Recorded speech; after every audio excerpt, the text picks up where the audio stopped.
Picture this, an endless cathedral of green stretching beyond every horizon, where emerald towers rise 300 feet into filtered sunlight. The Amazon rainforest breathes with a rhythm older than memory, inhaling mist at dawn, exhaling oxygen that feeds the world. Rivers snake through this verdant maze like silver arteries, carrying secrets from headwaters lost in cloud-wrapped mountains to deltas that kiss the Atlantic. In the pre-dawn darkness, howler monkeys announce the coming day with calls that echo for miles. Toucans flash their brilliant beaks between vine-draped branches. Somewhere in the canopy, a jaguar moves with liquid silence, following paths worn smooth by countless generations of padded paws. The forest floor lies soft and spongy underfoot, carpeted with leaves that have fallen for millennia, composting into rich, dark earth that pulses with life invisible to the naked eye. This is wilderness, we're told. Untamed nature in its purest form. A place where indigenous tribes lived as hunter-gatherers for thousands of years, leaving barely a trace upon the landscape. The history books speak of civilization's birth in distant places. The fertile crescents of Mesopotamia, the flooding plains of the Nile, the organized cities rising along the Indus River. These were the cradles of human achievement, where agriculture was born, where writing emerged, where the first great monuments reached toward the heavens. But what if we've been looking in the wrong place all along?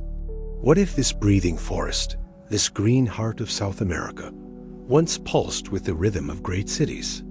What if the very wilderness that surrounds us today is actually the overgrown remains of humanity as first and greatest experiment in civilization?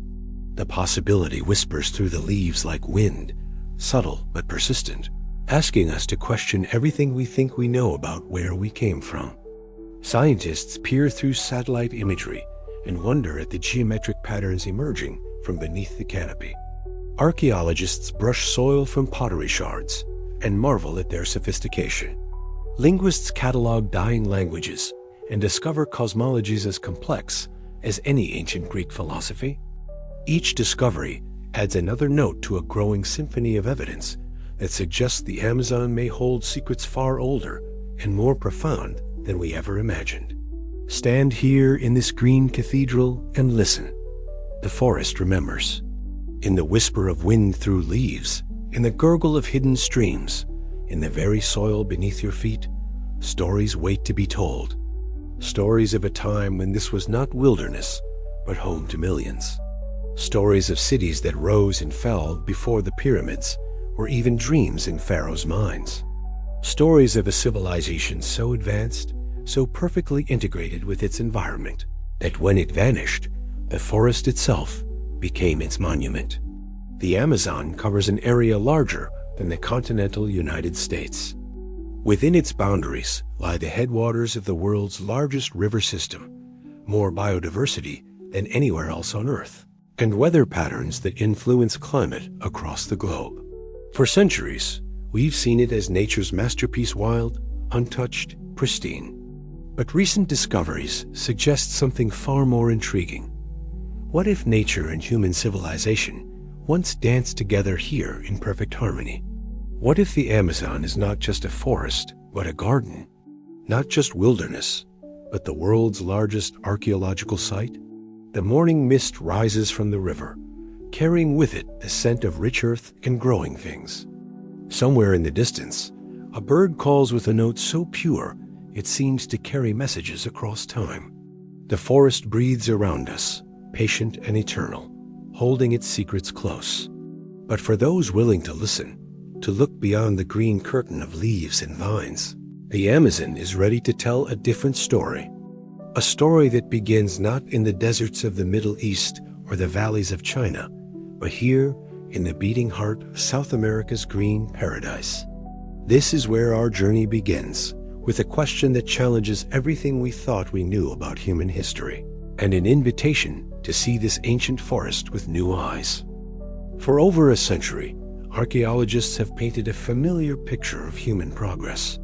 Civilization, they tell us, emerged around 10,000 years ago in a handful of blessed regions.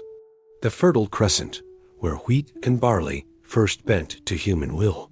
The Nile Valley, where predictable floods created abundance from desert. The Indus Valley, where planned cities rose with sophisticated drainage systems. China's Yellow River, where rice cultivation fed millions. These were humanity's nurseries, the story goes. Here, nomadic hunters became settled farmers. Villages grew into towns, towns into cities. Writing systems captured human thought. Monumental architecture declared permanence. Complex societies stratified into rulers and subjects, priests and peasants, artisans and laborers. This was the birth of everything we recognize as civilization. Yet something about this narrative has always felt incomplete to a growing number of researchers. Why should civilization have emerged in just a few arid or semi-arid regions? Why not in the world's most fertile, most biodiverse environments? The Amazon rainforest covers over 2 million square miles, larger than India, and supports more species than anywhere else on Earth. Its rivers carry more water than the next 7 largest river systems combined. If environmental abundance breeds innovation, surely this green paradise should have been humanity's first choice for building lasting societies. Dr. Michael Heckenberger, an archaeologist who has spent decades working with the Kokoro people of the Upper Xingu, challenges the traditional narrative. His surveys of the southern Amazon have revealed settlement patterns that stretch back over 1,000 years, complex, interconnected communities that supported populations far larger than previously imagined. The indigenous peoples, he argues, were not simple hunter-gatherers living lightly on the land. They were sophisticated engineers who transformed entire landscapes. Meanwhile, Dr. Charles Mann, author of 1491, estimates that the pre-Columbian Amazon may have supported populations comparable to medieval Europe. Millions of people, organized into chiefdoms and confederations, managing resources across thousands of square miles. These weren't scattered tribes scraping by in the wilderness. They were the architects of what may have been the world's largest garden. But here's where the debate grows heated. Traditional archaeology depends on stone monuments, pottery sherds, metal artifacts, materials that survive millennia buried in dry soil or desert sand. The Amazon offers no such preservation. Its acidic soils dissolve bone and metal. Its humidity rots wood and fiber. Its vegetation quickly reclaims any human construction not actively maintained. If a great civilization did flourish here, it would have vanished almost without a trace. This creates what researchers call the visibility problem. How do you prove the existence of something that time and nature have conspired to erase? How do you argue for urban complexity when the jungle has swallowed every building? How do you demonstrate technological sophistication when rust and rot have claimed every tool? The answer, increasingly, lies not in what survived, but in what remains transformed. The Amazon bears scars of human management so subtle, so perfectly integrated with natural systems, that only now are we learning to read them. Forests that seem pristine reveal themselves as carefully managed groves. Waterways that appear natural show signs of human engineering. Soils that seem to be nature's gift prove to be human artifacts. Dr. Honor Roosevelt, who has excavated in the Amazon for over 30 years, puts it simply: absence of evidence is not evidence of absence. The humid tropics may be archaeology's most challenging environment, but they're also where some of humanity's most important innovations may have taken place. The cultivation of manioc, the domestication of tropical fruits, the development of complex agroforestry system, all of these breakthroughs happened here in this green laboratory. Consider the implications. If civilization did begin in the Amazon, it followed a radically different path than in the Old World. Instead of clearing forests to plant crops, Amazonians enhanced forests to increase productivity. Instead of building with stone and metal, they built with earth and wood. Instead of conquering nature, they partnered with it. This wasn't civilization as we typically define it, but perhaps it was civilization as it should be. The debate rages on in academic journals and conference halls. Mainstream archaeologists remain skeptical, demanding more concrete evidence. But each year brings new discoveries that chip away at the old certainties. Satellite imagery reveals geometric earthworks. Ground-penetrating radar finds buried structures. Soil analysis uncovers human fingerprints written in charcoal and nutrients. The forest keeps its secrets well, but slowly, patiently, it's beginning to share them. The revelation came from above literally. In the early 2000s, archaeologist Marty Persinin was studying aerial photographs of the western Amazon when he noticed something that shouldn't have been there. Perfect geometric patterns etched into the landscape visible only when the forest canopy thinned or clearings exposed the ground beneath. Circles, squares, and complex polygons stretched across hundreds of square miles, their earthen walls rising 6 feet high and stretching for thousands of feet. The local ranchers who had cleared the land called them geoglyphs, earth drawings. But these weren't simple decorations. They were massive construction projects that would have required thousands of workers, sophisticated planning, and generations of maintenance. Then came LiDAR light detection and ranging, technology that uses laser pulses to peer through the forest canopy and map the ground below. What it revealed beneath the Amazon's green ceiling defied everything archaeologists thought they knew about pre-Columbian South America. Networks of raised roadways, some stretching for dozens of miles, connected settlement after settlement. Elevated causeways crossed wetlands that flood seasonally, their perfectly straight lines suggesting a level of engineering sophistication that rivals Roman road construction. Circular plazas, some large enough to hold thousands of people, lay at the intersections of these ancient highways. Residential areas, agricultural terraces, and water management systems spread outward in carefully planned patterns. Dr. Heiko Prumers, working in Bolivia's Llanos de Moxos region, has used LiDAR to map what may be the remains of an urban complex covering over 1,500 square miles. The site, known as Kotoka, shows evidence of massive earthworks, including pyramids that rise over 60 feet above the surrounding floodplain. Carbon dating suggests the site was occupied continuously for over 1,000 years, supporting a population that may have numbered in the tens of thousands. But perhaps the most stunning discovery came from the Brazilian state of Acre, where over 450 geometric earthworks have been identified across an area the size of Britain. These aren't random constructions scattered across the landscape. They form a connected network, with roadways linking sites separated by dozens of miles. The precision of their construction perfect circles and squares that would challenge modern surveyors suggests mathematical knowledge that rivals any ancient civilization. Imagine standing in one of these ancient plazas as it might have appeared 700 years ago. The earthen walls rise around you in perfect geometry, their surfaces covered with palm-thatched structures that house hundreds of families.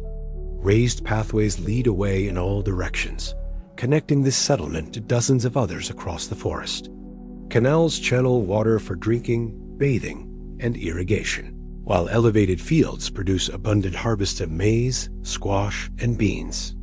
Children play in the central plaza, while their mothers weave cotton and their fathers craft tools from stone and bone. Elders share stories and knowledge passed down through generations.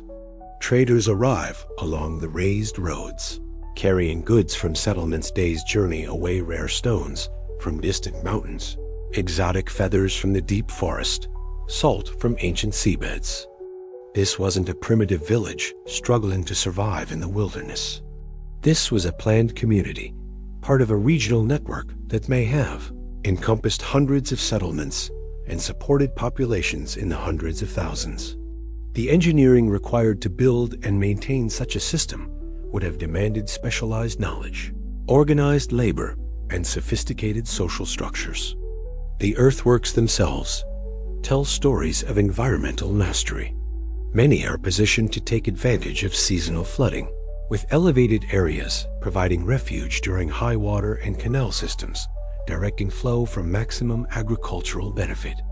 The sites often incorporate natural features, hills, rivers, and wetlands into their designs, suggesting an understanding of landscape ecology that modern urban planners are only beginning to appreciate. Yet for all their sophistication, these ancient cities were designed to work with the forest, not against it.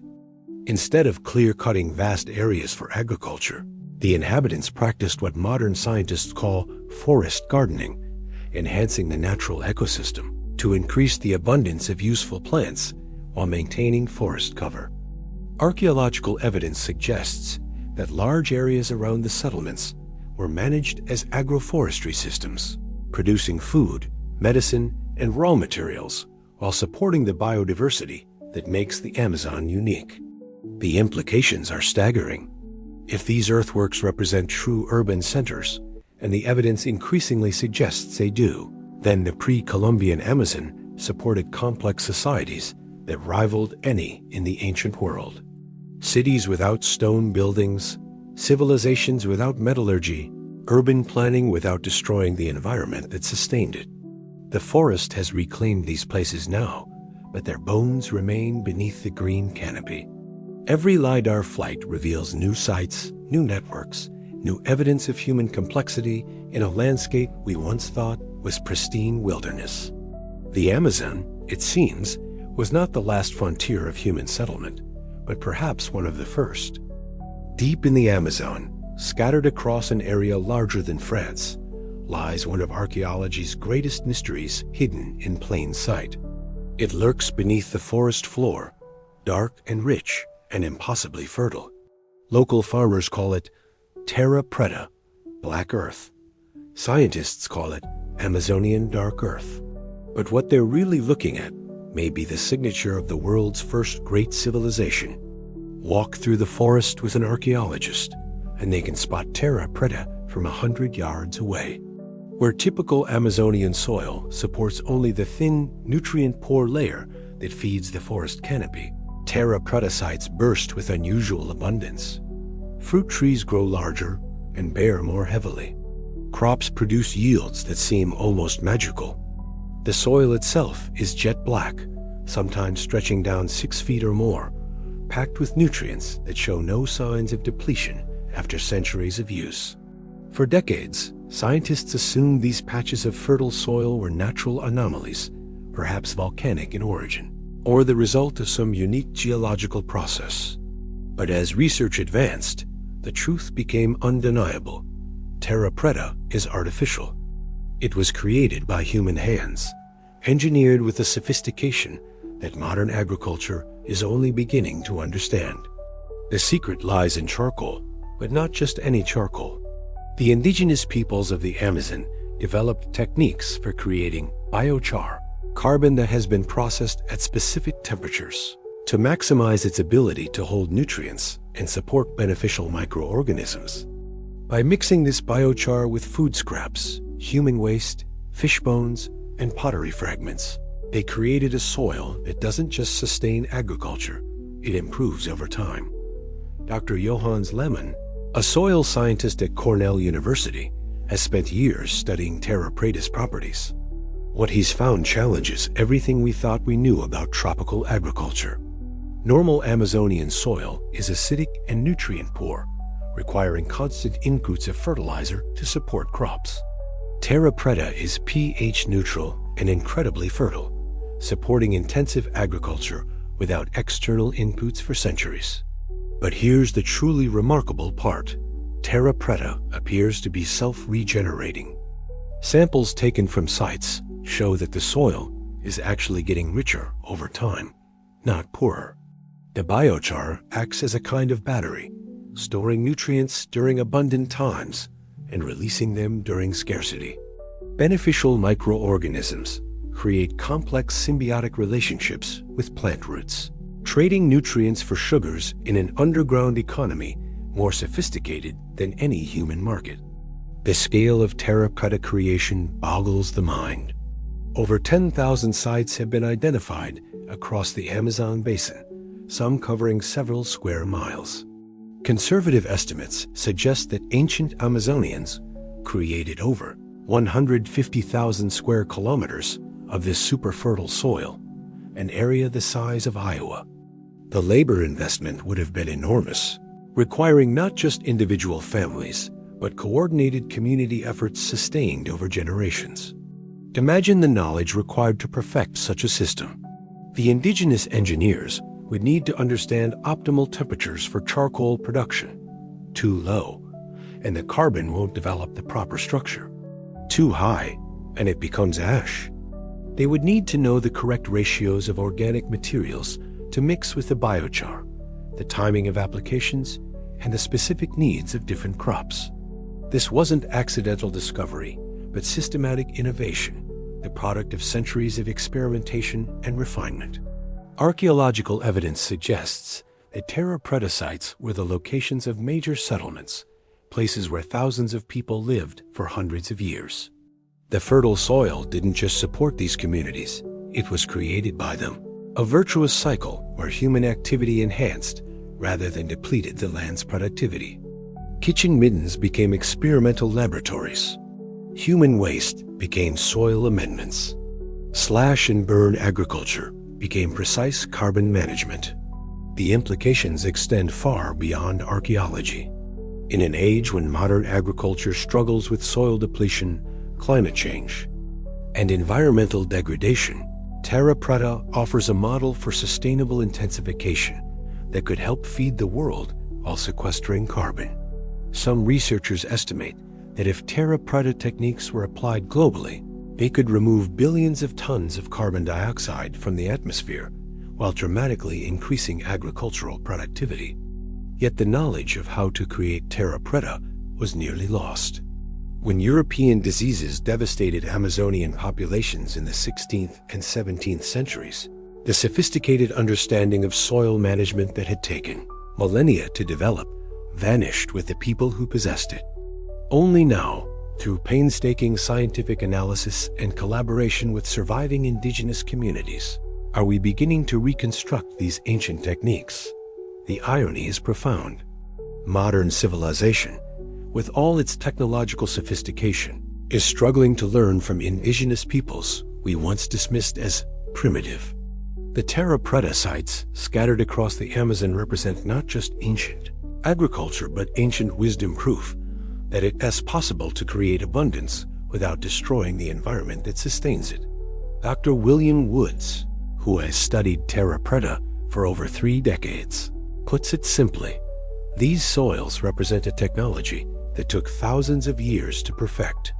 They're more sophisticated than anything we've developed in modern agriculture.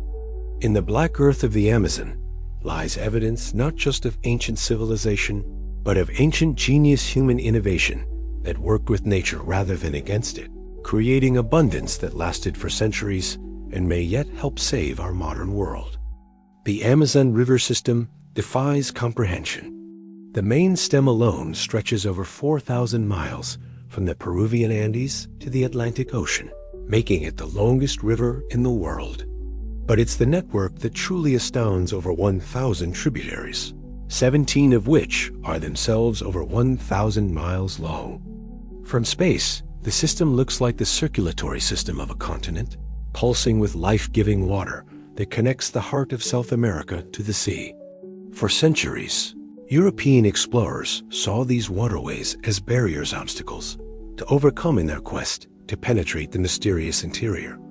They fought against currents, struggled with rapids, and cursed the seasonal floods that turned solid ground into liquid landscapes. But what if they had it backwards? What if these rivers weren't barriers but highways? Not obstacles but opportunities? Archaeological evidence increasingly suggests that pre-Columbian Amazonians built their entire civilization around the river system, using it as a transportation network that connected settlements across thousands of miles. The raised earthworks we've discovered aren't randomly scattered across the landscape. They follow the rivers, positioned to take advantage of seasonal flooding, and connected by waterways that served as highways linking distant communities. Consider the logistics of moving people and goods across such distances in a pre-industrial world. A journey that might take weeks through dense forest could be completed in days by canoe. Rivers provided not just transportation, but navigation natural highways marked by recognizable landmarks, seasonal patterns, and predictable currents. A skilled canoeist could travel from the foothills of the Andes to the mouth of the Amazon, trading goods and sharing information across a network that spanned a continent. Dr. Eduardo Neves, a Brazilian archaeologist, has spent decades mapping settlement patterns along the central Amazon. What he's found suggests a level of regional integration that rivals any ancient civilization. Pottery styles spread along river networks, showing cultural connections across vast distances. Trade goods stone tools from distant quarries.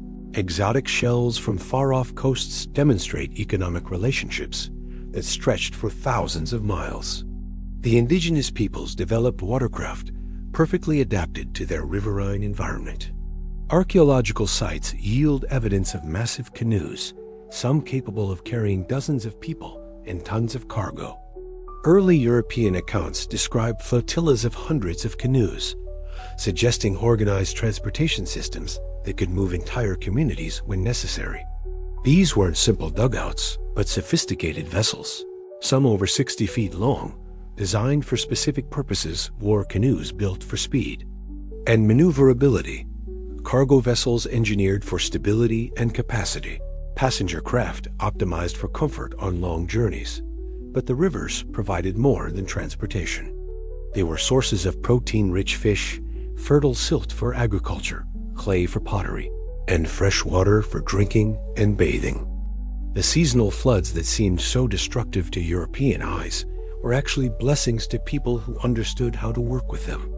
When rivers overflowed their banks, they deposited nutrient-rich sediments across the floodplains, renewing soil fertility and creating ideal conditions for crops adapted to the flood cycle. Archaeological sites along the major rivers show evidence of sophisticated water management systems. Raised fields captured and channeled floodwater for irrigation. Artificial ponds provided fish farming areas that could be harvested year-round. Canals directed water flow for maximum agricultural benefit, while providing transportation routes during dry seasons. Imagine traveling this ancient highway system at its peak, perhaps 700 years ago. Your journey begins in the foothills of the Andes, where settlements cluster around rapids that require portage. Here, goods from highland and lowland communities change hands, coca leaves, and precious metals from the mountains, exotic feathers, and medicinal plants from the deep forest. As you paddle downstream, the settlements grow larger and more elaborate. Earthen platforms rise from the floodplains, supporting communities of thousands. Canals branch off from the main river, leading to inland settlements connected by raised causeways. Trade canoes pass regularly, carrying everything from daily necessities to luxury goods, destined for communities' days' journey away. The river serves as more than a highway. It's a communication network. News, stories, and innovations spread along the waterways like ripples from a dropped stone.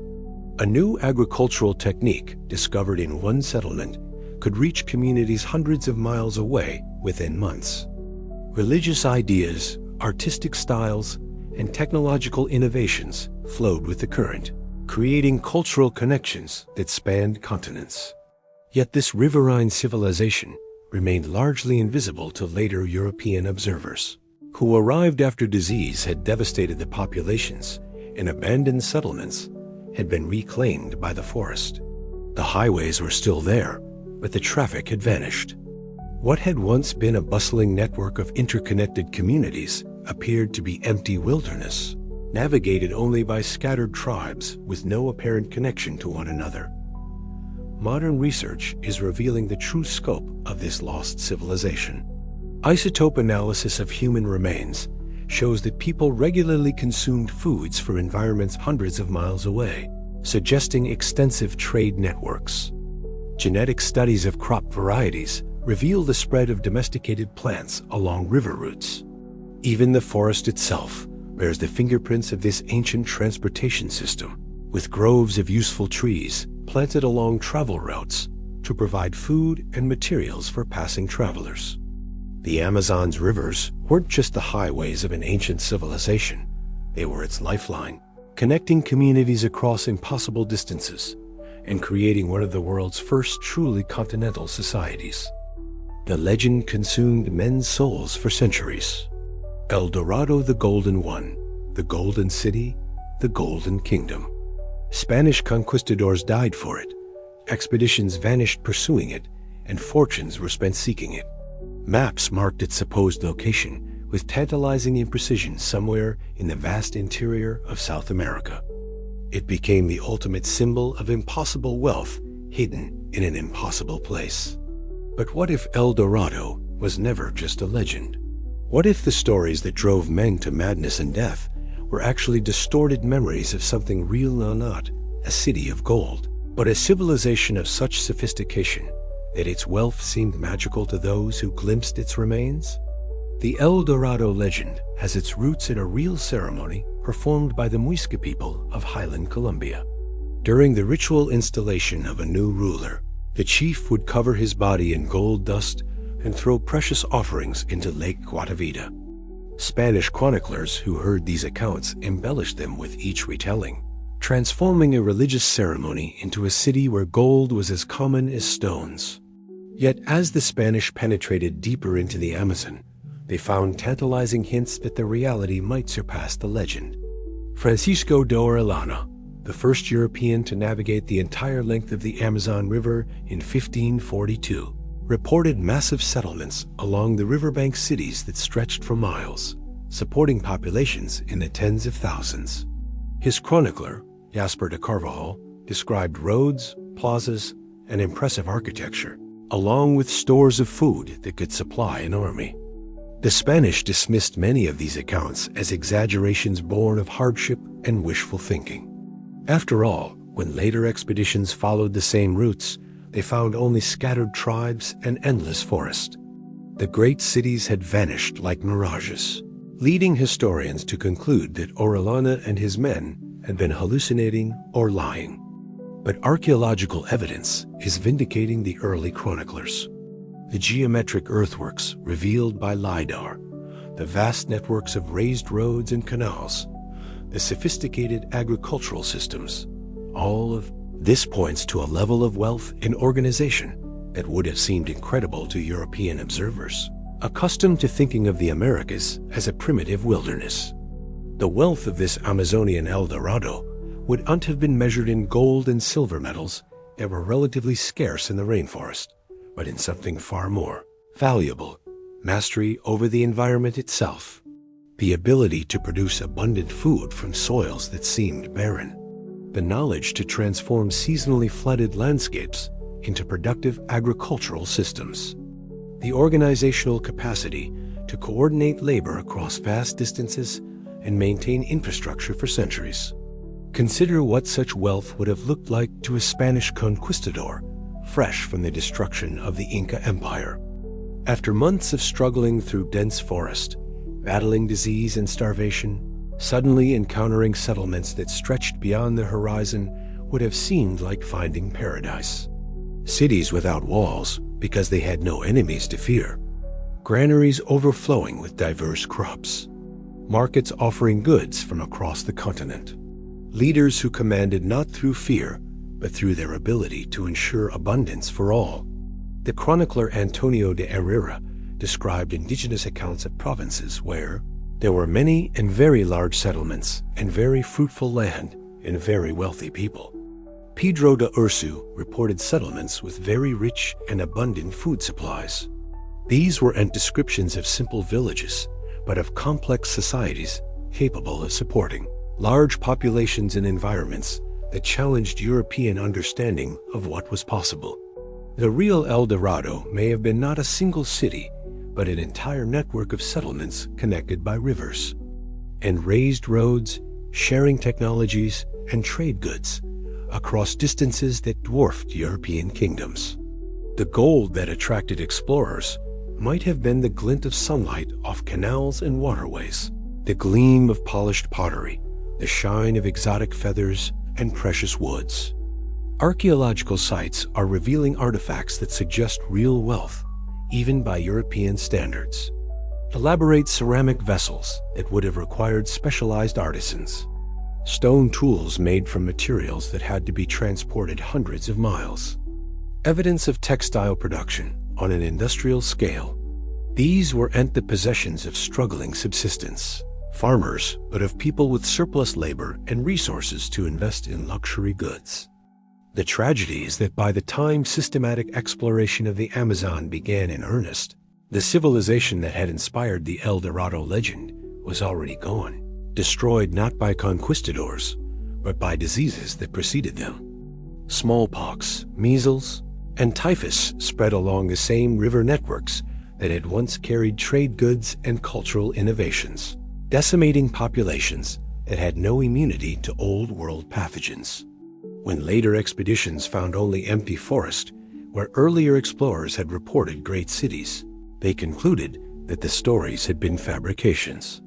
But the cities hadn't been imaginary, they had been real, and they had died so quickly that the forest had already begun to reclaim them. The El Dorado that drove men mad with greed had been a living civilization, and by the time Europeans learned to recognize its remains, it had become a ghost. Yet the legend persists, and perhaps it should, because the real El Dorado, the Amazonian civilization that mastered its environment so completely that abundance seemed effortless, offers something more valuable than gold. It offers proof that humans can create wealth without destroying the world that sustains them, that prosperity and sustainability aren't contradictory goals. In our age of environmental crisis, the real treasure of El Dorado might be the knowledge that such a civilization was possible at all. The archaeological record speaks in whispers of catastrophe.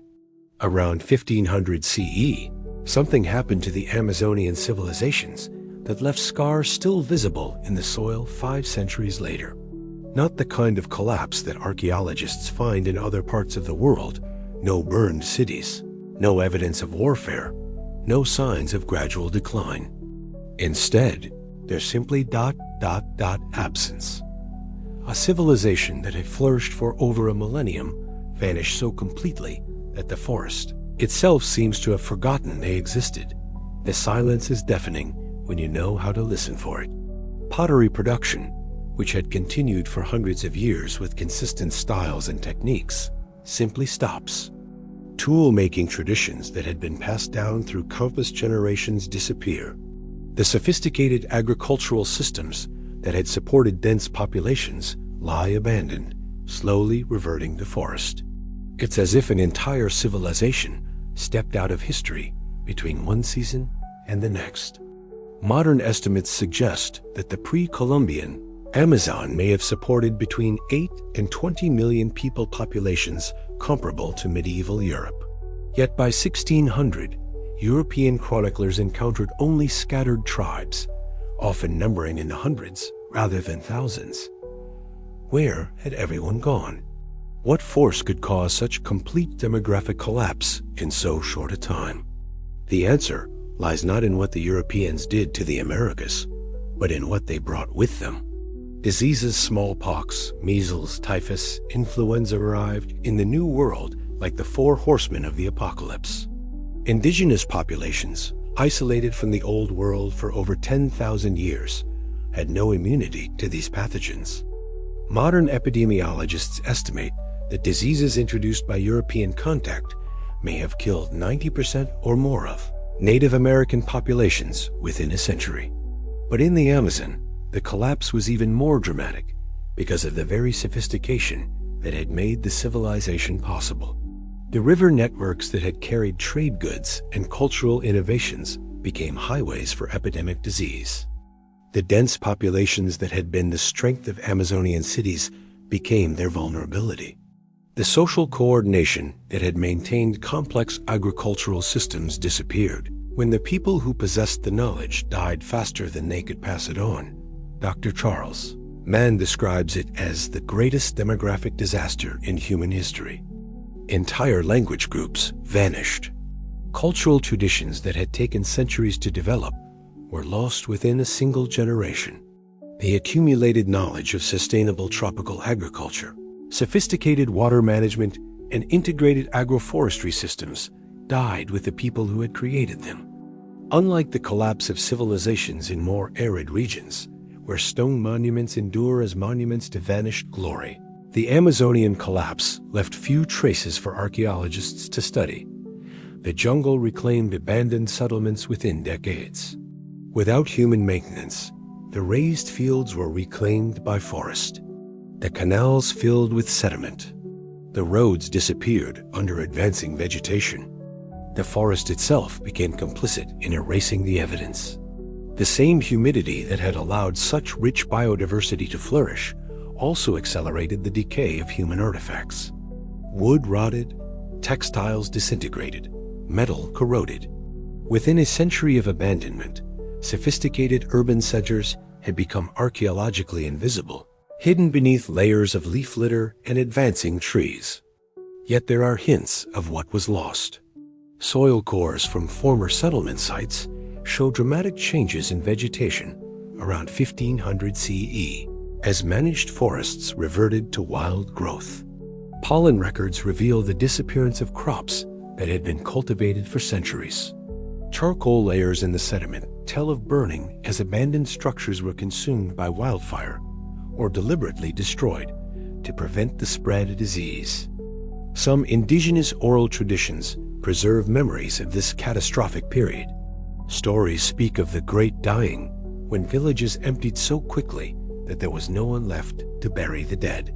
Myths describe plagues that traveled along the rivers, leaving empty settlements in their wake. Cultural practices that had been communal were abandoned as populations dropped below the threshold needed to maintain them. The psychological trauma of such complete collapse is difficult to imagine. Survivors found themselves in a world where all the old certainties had vanished.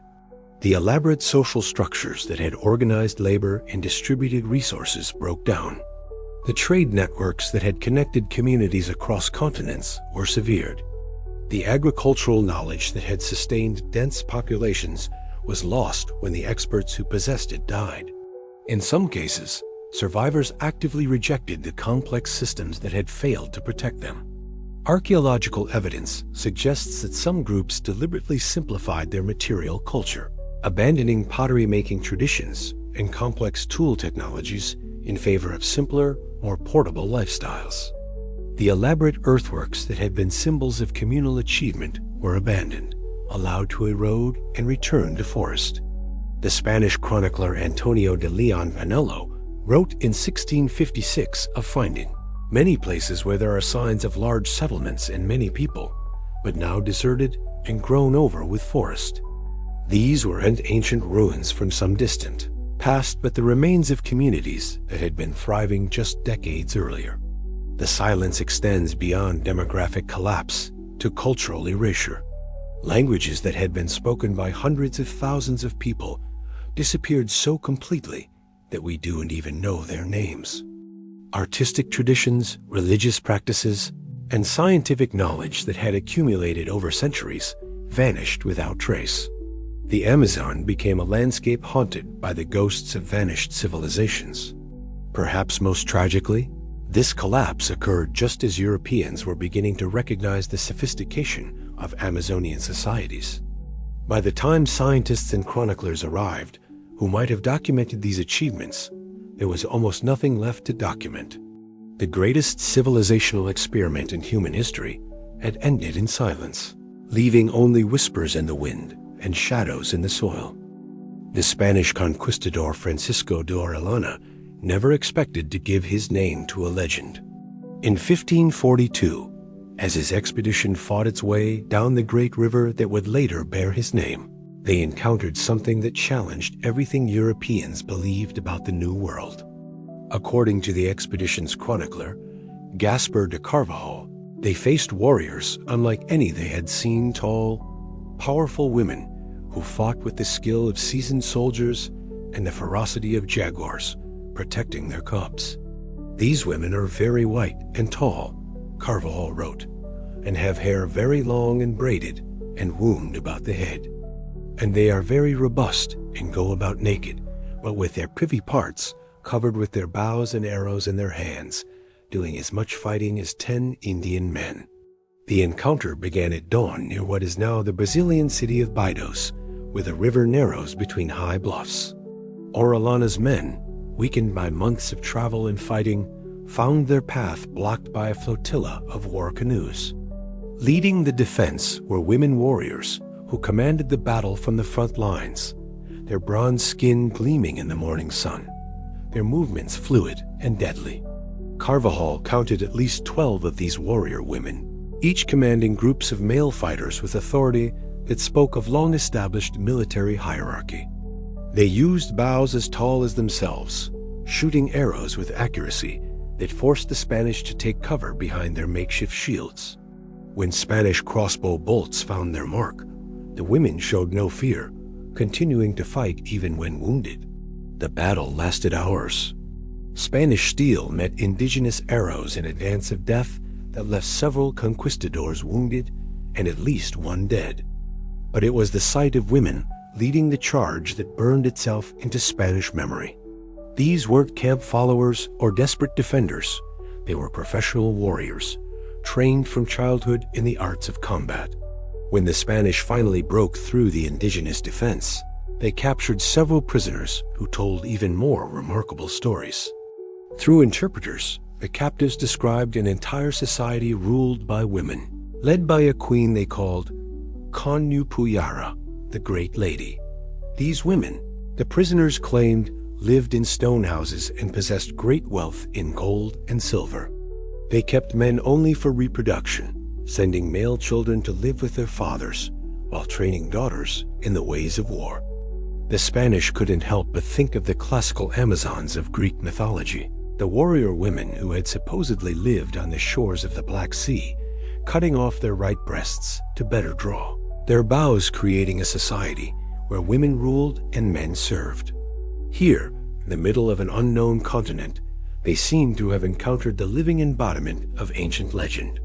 But what if the truth was even more extraordinary than the myth? Archaeological evidence from the upper reaches of the Amazon River system suggests the existence of complex chiefdoms where women did indeed hold positions of unusual power. Burial sites reveal female rulers interred with elaborate grave goods and symbols of authority. Ceramic art depicts women in roles typically associated with male leadership, commanding ceremonies, directing warfare, controlling trade. The Marayora culture, which flourished on Marajo Island at the mouth of the Amazon from 400 to 1300 CE, offers tantalizing glimpses of such female-dominated societies. Archaeological excavations have uncovered elaborate female figurines wearing complex headdresses and jewelry that suggest high status. Some burial sites show women interred with weapons and warrior regalia, while others suggest female control over shamanic and religious practices. Dr. Anna Roosevelt, who has studied the Marayora extensively, argues that these societies may have been more egalitarian than the European societies that eventually conquered them. The archaeological record suggests that women in these cultures had access to power and prestige in ways that would have seemed remarkable to Spanish conquistadors, accustomed to the rigid gender hierarchies of 16th century Europe.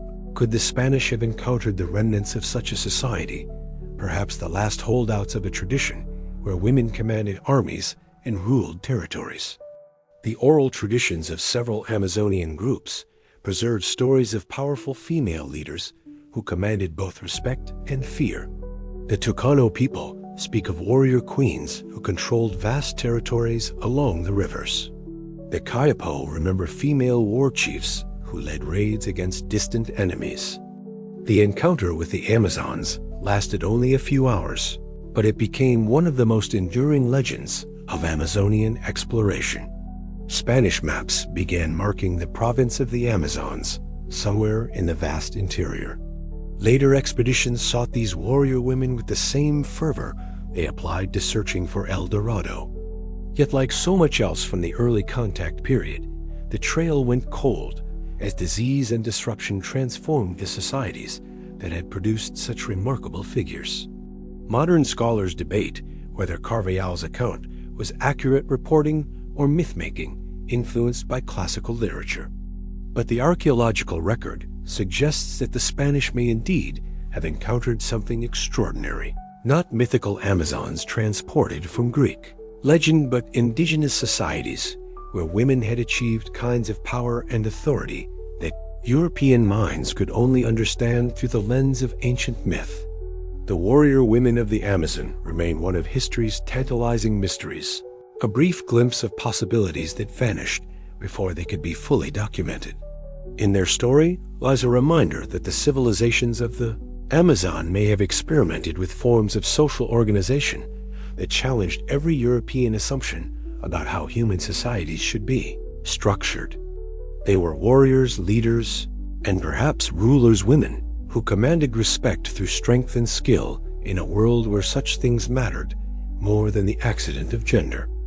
Two great rivers, separated by an ocean and millennia of human development, yet bound together by the fundamental relationship between water and civilization.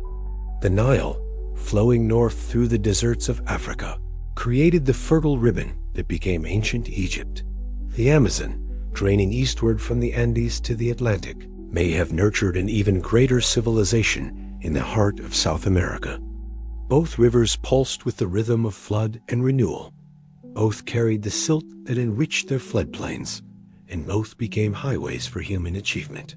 Yet where Egypt built monuments that have endured for 4,000 years, the Amazon's achievements vanished into the forest almost without trace. The contrast illuminates not just different approaches to civilization, but different relationships between humanity and the natural world. Ancient Egypt owed everything to the Nile's annual flood. Each summer, as monsoon rains fell on the Ethiopian highlands, the river would rise and spread across its floodplain, depositing fertile silt that renewed the soil's productivity.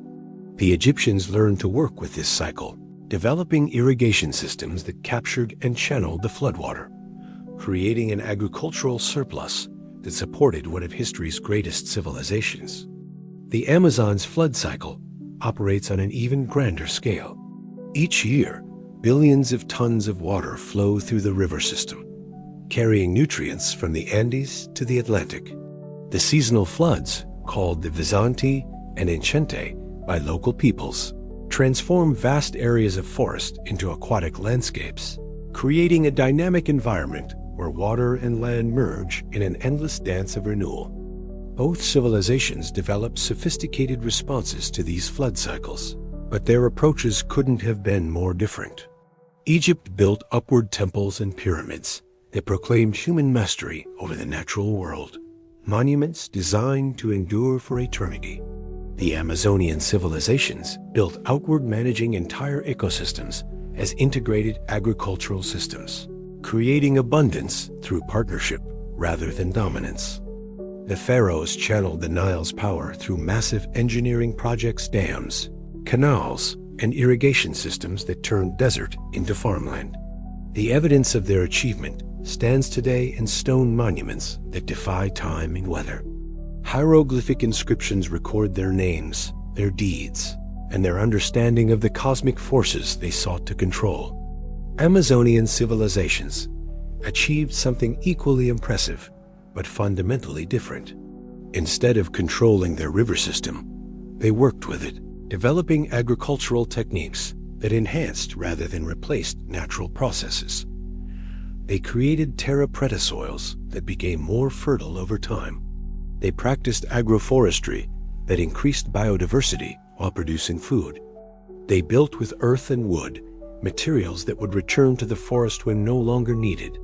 The contrast in material culture reflects deeper philosophical differences. Egyptian art and architecture proclaimed the eternal nature of pharaonic power, the Sphinx gazing into eternity, the pyramids built to house kings' bodies forever, the temples designed to connect earth with the unchanging heavens.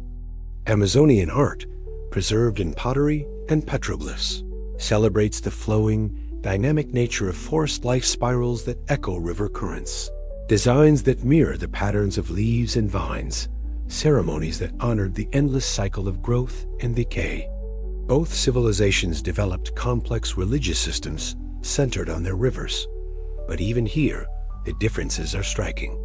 Egyptian mythology made the Nile a god Hapi, the personification of the flood, depicted as a man with pendulous breasts, symbolizing the river's life-giving abundance. Amazonian peoples saw their rivers not as gods, but as relatives, part of an interconnected web of life where humans, animals, plants, and spirits shared equal status. The administrative systems that developed along both rivers show similar sophistication, but different priorities. Egypt created elaborate bureaucracies to manage irrigation, collect taxes, and organize massive construction projects. The evidence survives in papyrus documents that detail everything from grain shipments to workforce organization. Amazonian civilizations developed equally sophisticated systems for managing resources across vast territories. But they left no written records. Their administrative knowledge was encoded in oral traditions that died with the people who carried them. Perhaps most significantly, the two civilizations faced different challenges from their environments. Egypt's desert climate preserved everything: bodies, buildings, documents, artifacts. The dry air and sand created a natural museum where archaeologists can study the details of daily life from thousands of years ago. The Amazon's humidity destroyed everything except what was specifically engineered to endure. Organic materials decayed within decades, leaving only hints and shadows for modern researchers to interpret. This preservation differential has profoundly shaped how we understand these civilizations. Egypt's achievements seem more real, more substantial, because we can walk through pharaonic temples and read hieroglyphic inscriptions. The Amazon's achievements seem speculative, theoretical, because the jungle has reclaimed almost all physical evidence. Yet there is growing recognition that the Amazonian approach may have been more sophisticated precisely because it was more sustainable. Egyptian civilization, for all its monumental achievements, eventually exhausted its environment. Centuries of intensive irrigation led to soil salinization. Deforestation of the eastern desert contributed to climate change. The great monuments that symbolized eternal power were built on foundations that couldn't last forever. Amazonian civilizations, by contrast, enhanced their environment's productivity while maintaining its essential character. Their agricultural systems increased biodiversity rather than reducing it. Their settlements worked with natural flood cycles rather than fighting them. When European diseases finally destroyed these civilizations, the forest was ready to reclaim them, erasing the evidence but preserving the underlying ecosystem. The parallel rivers tell parallel stories of human ambition, but their endings diverge dramatically. The Nile's monuments stand in the desert, eternal testaments to vanished glory. The Amazon's monuments live in the forest itself, in the enhanced soils, managed groves, and complex ecosystems that continue to function centuries after their creators disappeared. One approach sought to conquer time through permanence, the other through integration with natural cycles that outlast any human achievement. In the beginning was the Word, and in the Amazon there were thousands of them. Linguists estimate that at the time of European contact, over 1,000 distinct languages were spoken across the Amazon basin, more linguistic diversity than existed in all of Europe. Each language carried within it entire universes of knowledge, sophisticated botanical classifications, complex astronomical observations, detailed ecological understanding, and mythological systems that encoded millennia of accumulated wisdom. Today, fewer than 300 of those languages survive, and most of those are spoken by only a handful of elders. Every month, another linguistic universe winks out of existence as the last speaker of some ancient tongue passes away. With them dies not just vocabulary and grammar, but entire ways of understanding the world that may have taken thousands of years to develop. Dr. Alexandra Eichenwald, one of the world's leading experts on Amazonian languages, describes it as the greatest loss of human intellectual heritage in recorded history. These weren't simple communication systems, but sophisticated knowledge encoding technologies, as complex and precise as any scientific terminology. The difference is that, instead of being written in books, this knowledge was stored in human memory, passed down through generations of speakers who served as living libraries. Consider what we've lost. The Pirahu people of the central Amazon developed a language with no words for exact numbers, but with the most sophisticated system for describing spatial relationships ever documented. They can navigate through hundreds of miles of seemingly identical forest using linguistic markers so precise that outsiders trained in their language can follow directions given years earlier and still find specific trees or landmarks. The Tuyuka language contains over 140 different terms for kinship relationships, reflecting social structures of stunning complexity. The Kayapo have over 3,000 terms for different types of soil, each connected to specific agricultural and ecological knowledge. The Ashwar classify hundreds of varieties of forest plants according to their spiritual as well as practical properties, creating botanical taxonomies that integrate physical and metaphysical understanding in ways that challenge Western scientific categories. These languages weren't just vocabularies, they were technologies for storing and transmitting information across generations without writing. Shamanic songs, which could take hours to perform, encoded detailed pharmacological knowledge about medicinal plants. Origin myths contained astronomical observations and ecological wisdom. Ceremonial chants preserved historical information about migrations, alliances, and territorial boundaries. The precision of this oral knowledge was extraordinary. Anthropologist Wade Davis, working with shamans in the Colombian Amazon, found that their understanding of plant chemistry often surpassed that of university-trained botanists. They could identify the psychoactive properties of plants from minute variations in leaf shape, bark texture, or root structure. This knowledge was embedded in languages so specialized that a single word might encode information about a plant as habitat, preparation method, proper dosage, seasonal availability, and spiritual significance. Some languages developed grammatical structures that encoded information European languages couldn't express efficiently.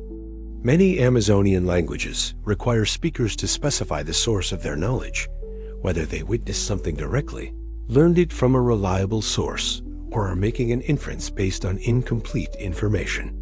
This built-in epistemological precision created communication systems where the reliability of information was always transparent. The loss of these languages has scientific implications that extend far beyond linguistics. When the last speaker of Taushiro died in Peru in 2000, humanity lost a unique perspective on forest ecology that had been refined over centuries. The language contained detailed knowledge about the behavior of dozens of animal species, the medicinal properties of hundreds of plants, and ecological relationships that Western science is only beginning to understand. Archaeological evidence suggests that some of the lost languages may have encoded knowledge about the sophisticated civilizations that once flourished in the Amazon. Recent linguistic reconstruction work has identified loanwords that appear to describe urban planning concepts, agricultural techniques, and social institutions that no longer exist. These fossil words, preserved in related languages, may be our only clues to understanding how Amazonian civilizations organized themselves. A tragedy is compounded by the speed of the loss. While European languages evolved gradually over centuries, allowing time for key knowledge to be translated or preserved, Amazonian languages are disappearing within single generations.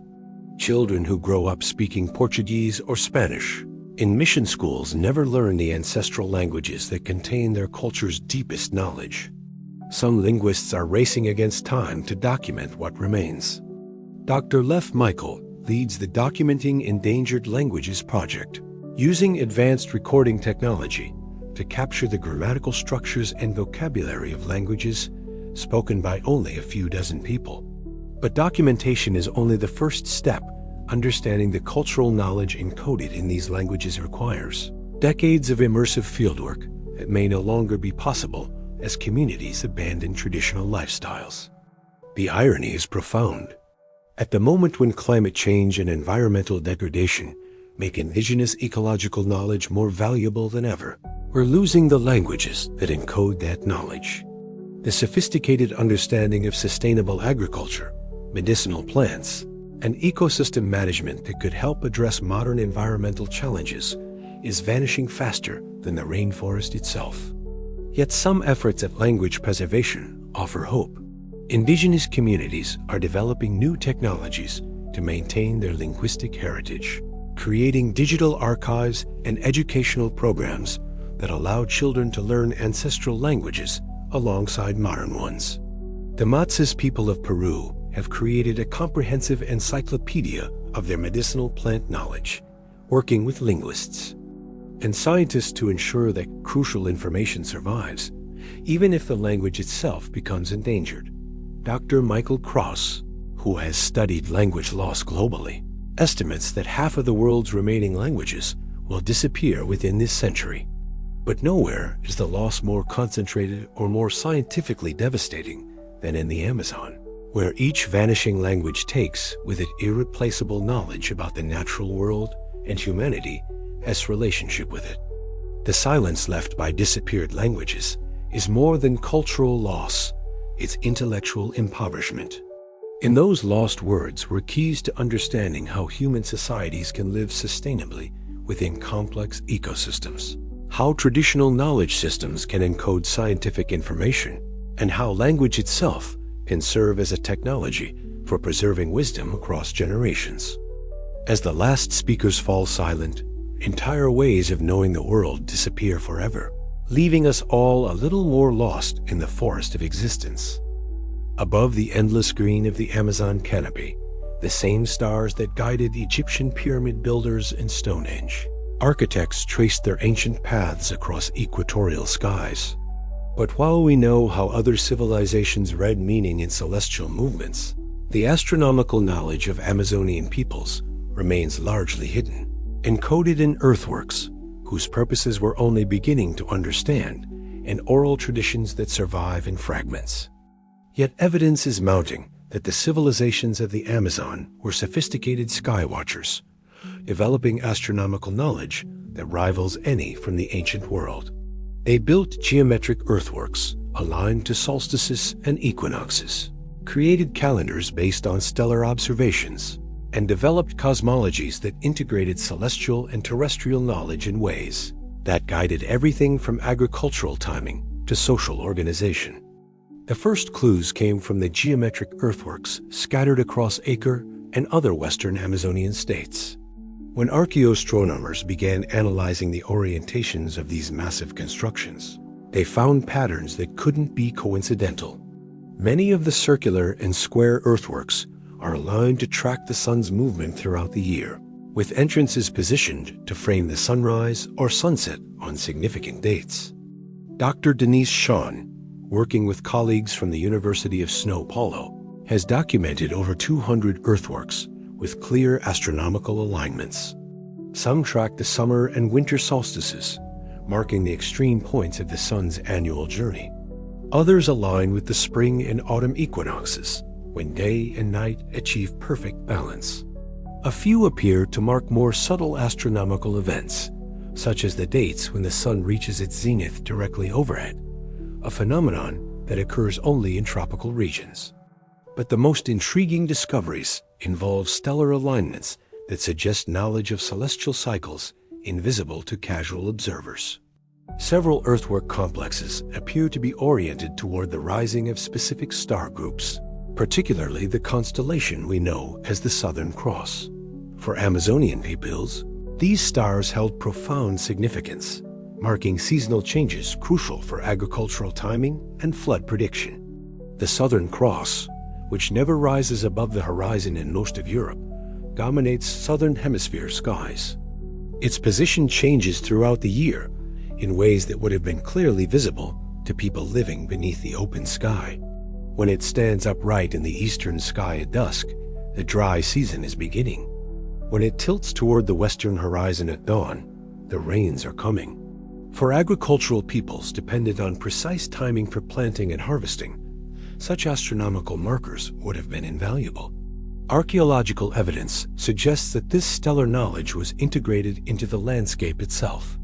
Raised roads connecting earthwork sites often run in directions that align with important stellar events.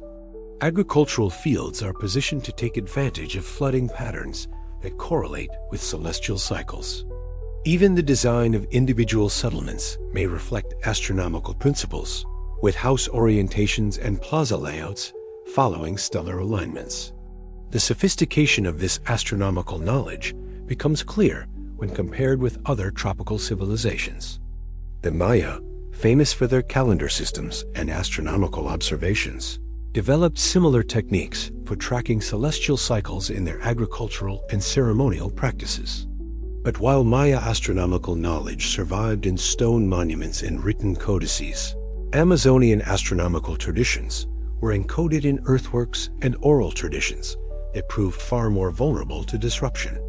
Indigenous oral traditions preserve fragments of this ancient sky knowledge. The Desana people of the Colombian Amazon maintain detailed astronomical calendars that track over a dozen different celestial cycles, using them to time agricultural activities, ceremonial events, and social gatherings. Their shamans, trained in astronomical observation, can predict seasonal changes months in advance based on the positions of stars and planets. The Kalapalo people of the Upper Xingu have preserved star maps that identify over 100 different celestial objects, each associated with specific myths, agricultural activities, or social practices. Their calendar system, based on the position of the Pleiades star cluster, allows them to coordinate complex inter-village ceremonies that require months of preparation.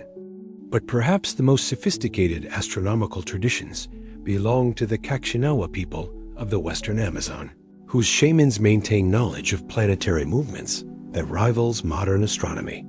They can predict eclipses, track the synodic cycles of Venus and Mars, and use the positions of the outer planets to time long-term agricultural and social cycles. This astronomical knowledge wasn't purely practical. It was deeply integrated into cosmological systems that saw the sky as a reflection of earthly patterns. The Milky Way, which appears dramatically different in southern hemisphere skies, was often conceptualized as a great river flowing across the heavens, paralleling the earthly rivers that formed the highways of Amazonian civilization. Some of the most intriguing evidence for advanced astronomical knowledge comes from petroglyphs and rock art scattered throughout the Amazon basin. Many of these ancient images appear to be star maps, showing recognizable constellation patterns and planetary positions. Others may represent eclipse records, solar calendars, or observations of astronomical phenomena that modern science is only beginning to understand. The implications extend beyond simple sky watching to sophisticated mathematical and engineering knowledge. Creating earthworks aligned to celestial events requires precise measurement techniques, understanding of geometric principles, and the ability to coordinate construction projects across multiple sites. The fact that many Amazonian earthworks maintain their astronomical alignments across distances of hundreds of miles suggests a level of technical coordination that rivals any ancient civilization. Dr. John McKim Malville, an archaeoastronomer who has studied ancient observatories worldwide, argues that the Amazonian earthworks represent one of the most sophisticated astronomical engineering projects ever undertaken. The scale and precision of these alignments suggests not just casual observation of the sky, but systematic astronomical research conducted over centuries. Modern studies of indigenous astronomical knowledge are revealing just how much may have been lost. The few surviving astronomical traditions show understanding of celestial mechanics that took European science centuries to develop. They recognize the precession of equinoxes, track the complex movements of planets, and maintain calendars that remain accurate across multiple generations without written records. Yet this knowledge is disappearing as rapidly as the languages that encode it. Young people, educated in mission schools that dismiss indigenous traditions as superstition, never learn the astronomical observations that guided their ancestors. The night sky, once alive with meaning and practical information, becomes just another source of electric lighting that drowns out the stars. The loss is more than cultural, it's scientific. Indigenous astronomical traditions represent alternative approaches to understanding cosmic patterns, different ways of organizing celestial observations, and unique perspectives on humanity's place in the universe. As these traditions disappear, we lose not just ancient knowledge, but alternative ways of knowing that might offer fresh insights into questions that continue to challenge modern science. Above the Amazon canopy, the stars continue their ancient dance, indifferent to human observation. But the eyes that once watched them with sophisticated understanding are closing one by one, leaving us to wonder what cosmic wisdom was encoded in earthworks, now overgrown, with forest and star songs now silenced forever. Deep in the forests of Rondenia, where the Amazon gives way to the Cerrado savanna, gold miners working an illegal claim made a discovery that would haunt their dreams. Buried in the red earth beneath centuries of leaf litter, they found a cache of small stone figurines, dozens of carved faces staring up from the soil with expressions so lifelike they seemed to breathe. The miners, superstitious men accustomed to the forest's mysteries, whispered of curses and ancient magic. Some wanted to rebury the figurines immediately. Others saw dollar signs, knowing that collectors in the cities paid well for such artifacts. But João Silva, the crew leader, was troubled by something else entirely. The faces looked familiar, not like the indigenous features he knew from local tribes, but like faces from his own family, his own village back in the dry lands of Ceará. Word of the discovery eventually reached Dr. Maria Santos, an archaeologist from the University of Brasília who had spent her career studying the pre-Columbian cultures of central Brazil. When she arrived at the site, bringing proper excavation equipment and permits that made the miners nervously scatter, she found something that challenged every assumption about Amazonian prehistory. The figurines were exquisite, carved from a fine-grained basalt that must have come from quarries hundreds of miles away. Each face was unique, not stylized representations, but individual portraits captured in stone. Some showed elderly people with deeply lined faces and knowing eyes. Others depicted children with round cheeks and expressions of innocent wonder. A few portrayed adults in their prime, their features strong and confident. But it was the diversity that truly amazed Dr. Santos. These weren't the faces of a single ethnic group, but what appeared to be a cosmopolitan collection of features, some with the high cheekbones and broad noses, typical of Amazonian peoples, others with more angular features that suggested different ancestries entirely. A few showed characteristics that seemed almost European, or perhaps Asian. The variation was so broad, it suggested a meeting place of cultures, a melting pot in the heart of what historians had always assumed was isolated wilderness. Carbon dating of organic materials found with the figurines yielded dates between 800 and 1200 CE, centuries before European contact, during the height of what archaeologists now recognize as the Amazonian Classical period. These were on tourist souvenirs, or colonial era artifacts, but products of a sophisticated artistic tradition that had flourished in apparent isolation. The craftsmanship was extraordinary. Using microscopic analysis, Dr. Santos found tool marks consistent with metal instruments, iron or steel tools that weren't supposed to exist in pre-Columbian Amazonia. The surfaces showed evidence of polishing techniques that would have required abrasive materials and specialized knowledge.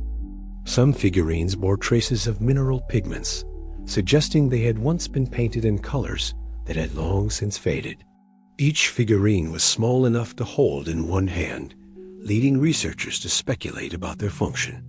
Were they portraits of real people, created to preserve the memory of important individuals? Religious icons representing ancestors or deities? Trade goods exchanged between distant communities?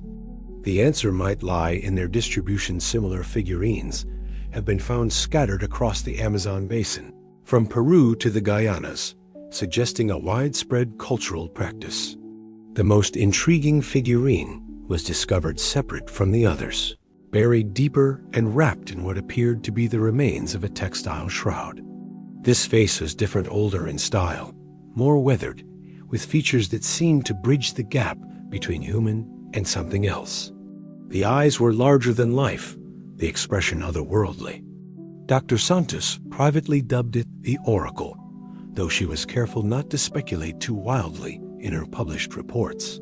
Indigenous consultants brought in to examine the figurines recognized some of the carving techniques from their own traditions, but they insisted the style was much older than anything in their cultural memory. Elder shamans spoke of stone people, mentioned in ancient songs, beings who had lived in the forest long before the current inhabitants arrived. Most dismissed this as myth, but the figurines suggested that perhaps some traditions preserve deeper truths than anthropologists assumed.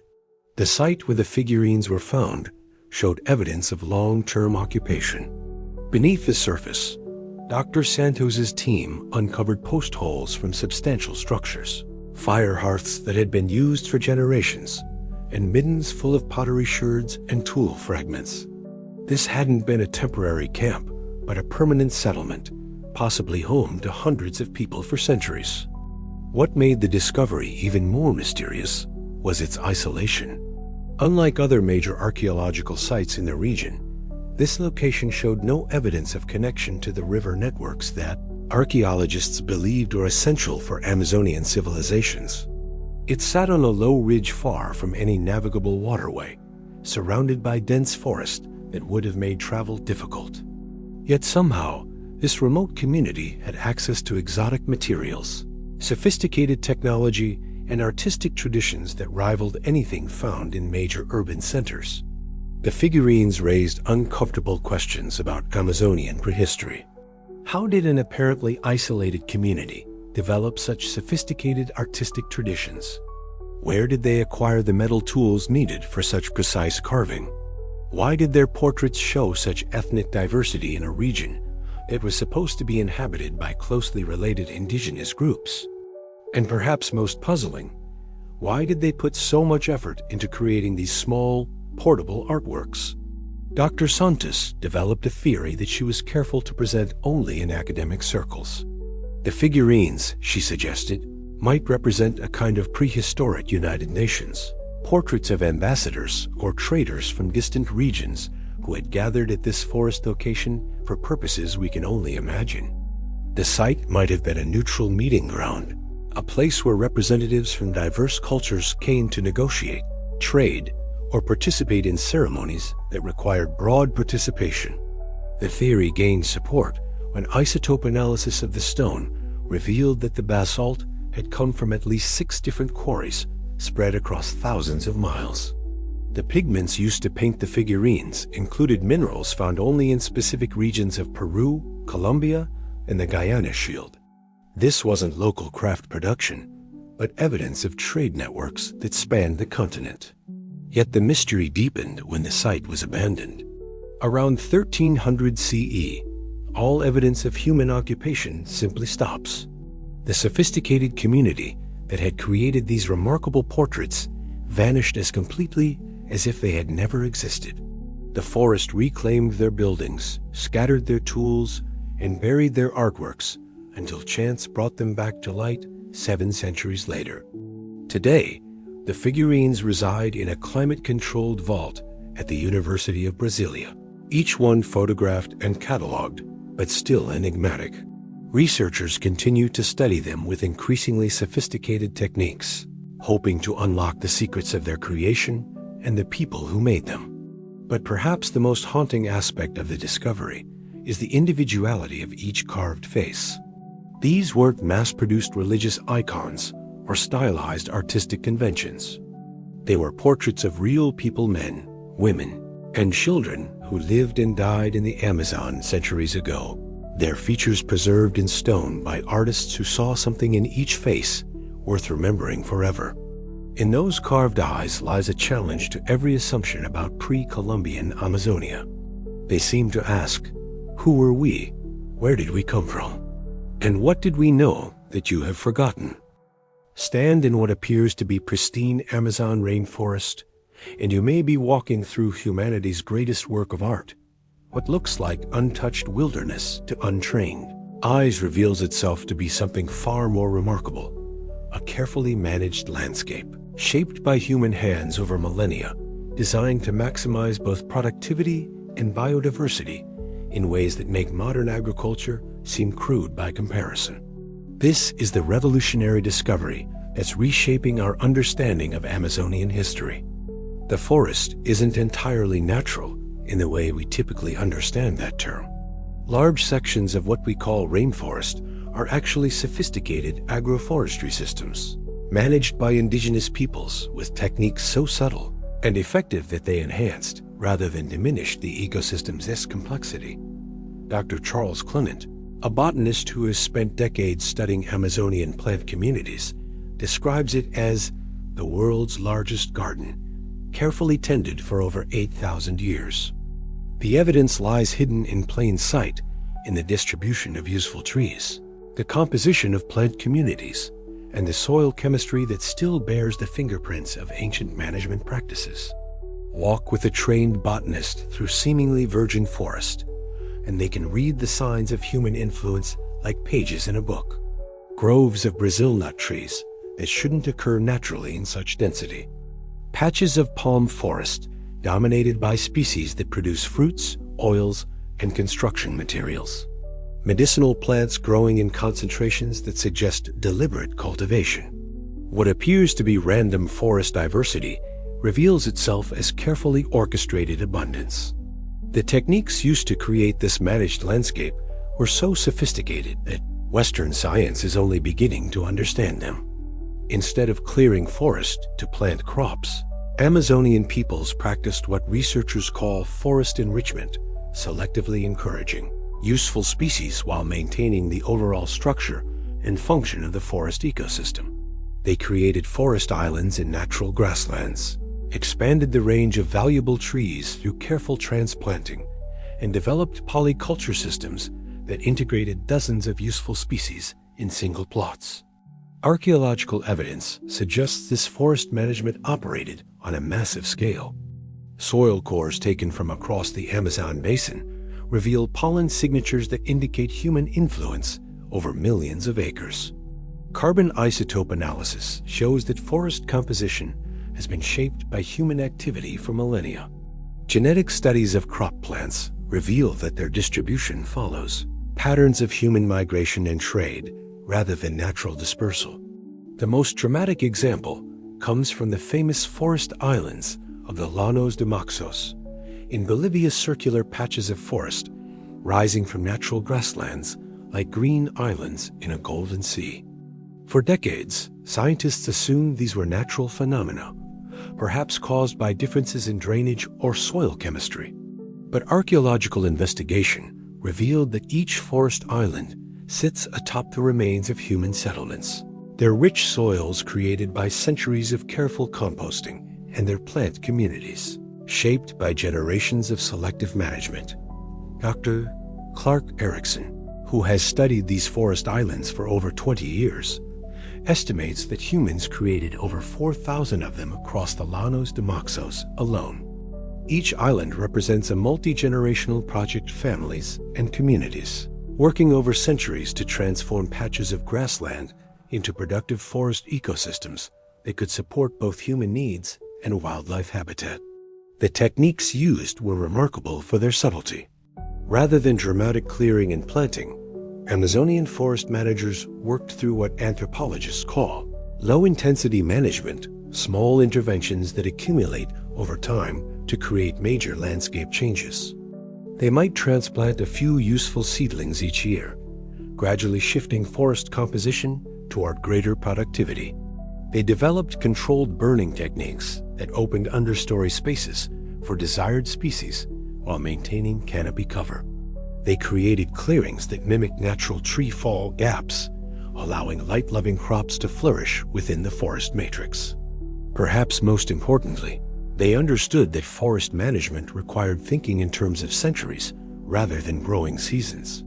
Trees that provided construction materials might take 50 years to mature. Fruit trees could produce for over a century.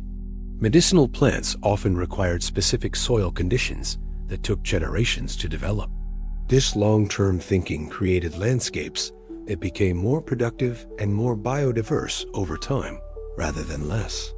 The plant communities that resulted from this management challenge every assumption about the relationship between human activity and environmental health.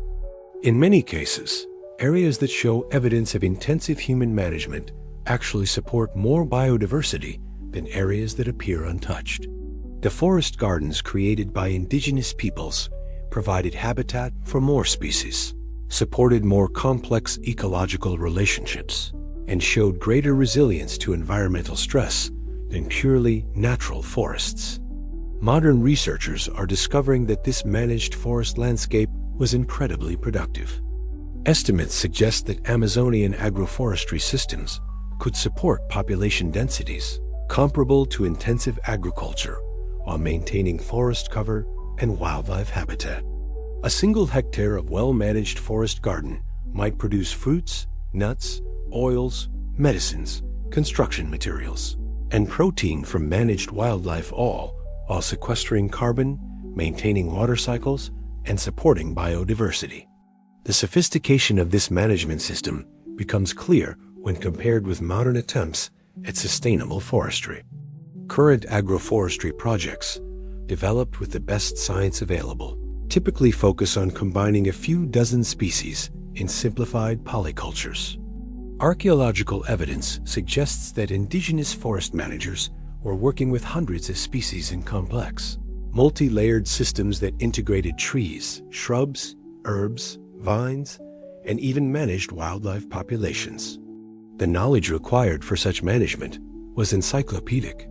Forest managers needed to understand the ecological requirements of hundreds of plant species, their interactions with each other, and with wildlife, their responses to different management techniques, and their roles in complex forest succession cycles. This knowledge was encoded in languages, myths, and ceremonial practices that served as information storage systems for botanical and ecological wisdom accumulated over millennia. But perhaps the most remarkable aspect of Amazonian forest management was its invisibility. Unlike agricultural systems that announce human presence through cleared fields and planted rows, forest gardens looked like natural forest to untrained observers. The management was so well integrated with natural processes that it enhanced rather than replaced ecological functions. When European colonists arrived, they saw a wilderness where indigenous peoples saw home-managed landscapes as sophisticated and productive as any farm. This invisibility had tragic consequences. Because colonists couldn't recognize the managed nature of the forest, they assumed indigenous peoples were living as simple hunter-gatherers in unused wilderness. They couldn't see the centuries of careful work that had created the productive landscapes they encountered, and they had no understanding of the knowledge systems required to maintain them. Today, as environmental crises force us to reconsider the relationship between human activity and ecological health, the Amazonian model of forest management offers profound lessons. It demonstrates that human communities can enhance rather than degrade complex ecosystems, that productivity and biodiversity aren't mutually exclusive goals, and that the most sophisticated technology might be the kind that works so seamlessly with natural processes that it becomes invisible.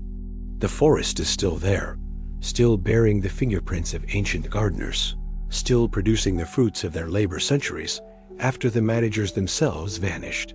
In its managed abundance lies proof of human possibility, evidence that we can be partners with nature rather than its conquerors, gardeners of the earth rather than its destroyers. The end came not with conquest or catastrophe, but with silence. Across the Amazon basin, communities that had thrived for over a millennium simply stopped. The sophisticated agricultural systems that had sustained millions were abandoned.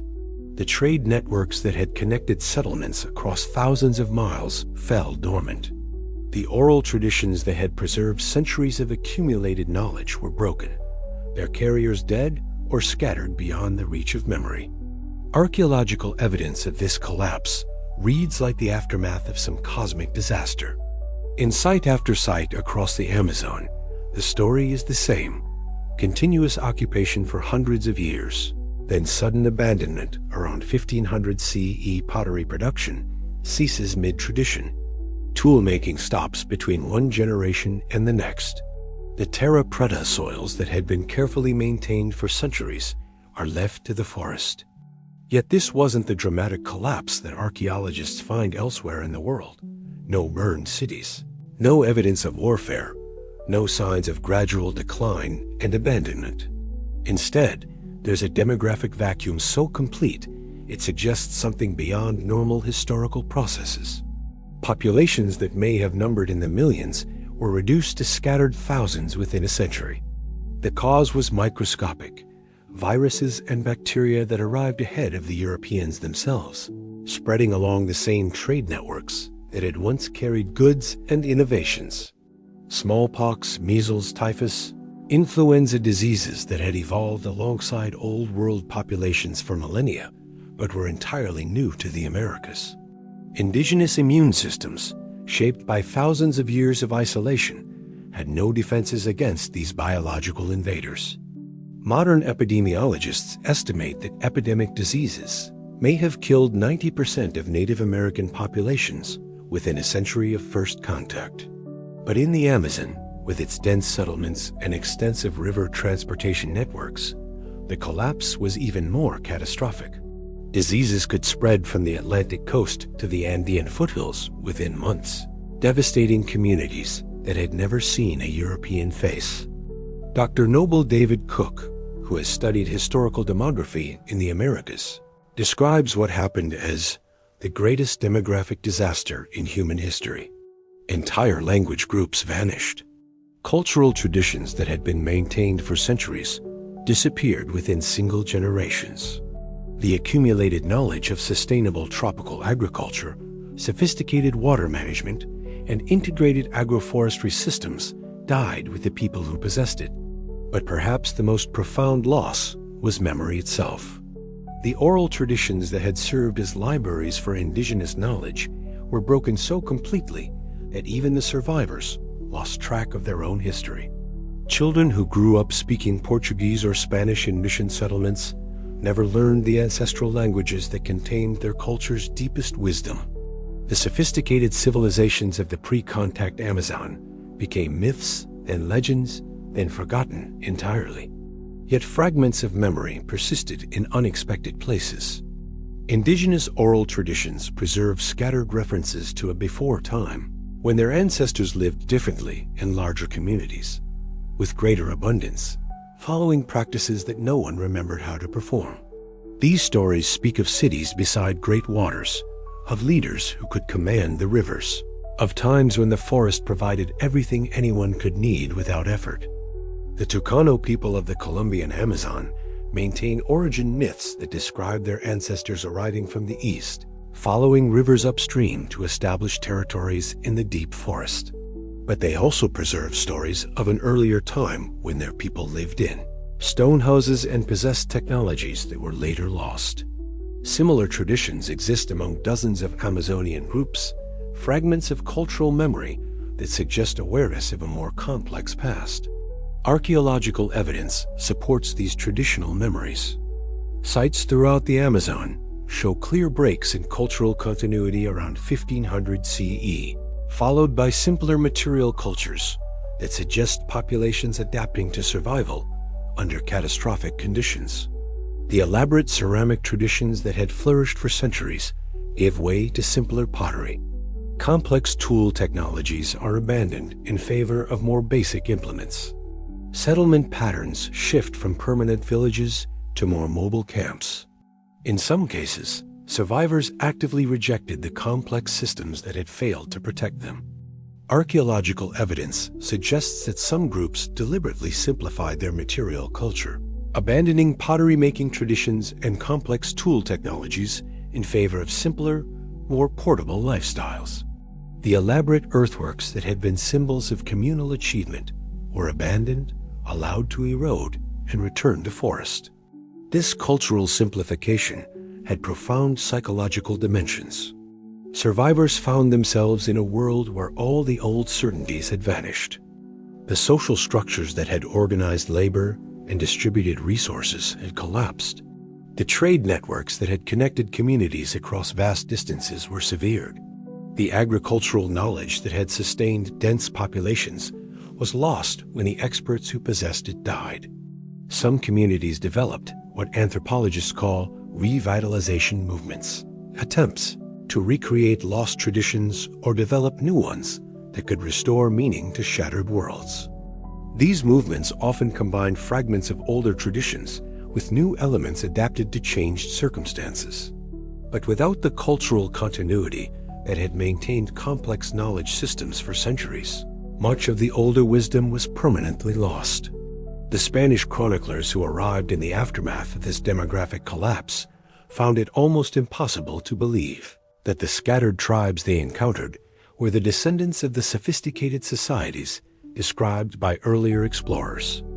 The great cities that Orellana had reported were gone, replaced by empty forest. The dense populations that had impressed the first Europeans had vanished, leaving only isolated communities that seemed to have no connection to each other. This historical amnesia had lasting consequences for how Europeans understood the Amazon. Because they arrived after the collapse, they saw what appeared to be pristine wilderness inhabited by simple hunter-gatherers. They had no way to comprehend that they were looking at the ruins of one of the world's great civilizations, overgrown by forest and erased from memory by the very diseases that European contact had introduced. Modern efforts to reconstruct pre-Columbian Amazonian history must work backward from this silence, using archaeological evidence and linguistic analysis to piece together what was lost. But the task is like trying to reconstruct a library from scattered pages or understand a symphony from a few surviving notes. The collapse was so complete that entire dimensions of human achievement may be forever beyond recovery. Yet the memory persists in ways that scholars are only beginning to recognize. The managed forest landscapes that still produce abundance centuries after their creators vanished. The terra preta soils that continue to regenerate without human input. The agricultural varieties that survived because they were so well adapted to their environments. In these living legacies, the Amazonian civilizations achieved a kind of immortality, not in monuments of stone, but in the enhanced productivity of the forest itself. The collapse of Amazonian civilizations offers sobering lessons for our own time. It demonstrates how quickly complex societies can unravel when faced with catastrophic disruption. It shows how cultural knowledge, accumulated over millennia, can be lost within generations. And it reminds us that the most sophisticated technologies may be the ones that work so seamlessly with natural systems that their loss becomes invisible, noticed only when the abundance they created begins to fade. The first Europeans to penetrate the Amazon came not as explorers, but as desperate men, driven by hunger and the impossible dream of finding riches in the green heart of South America. When Francisco de Orellana launched his boats into the Rio Napo in 1541, he was fleeing the collapsed expedition of Gonzalo Pizarro, abandoning any hope of returning to the familiar world he had known.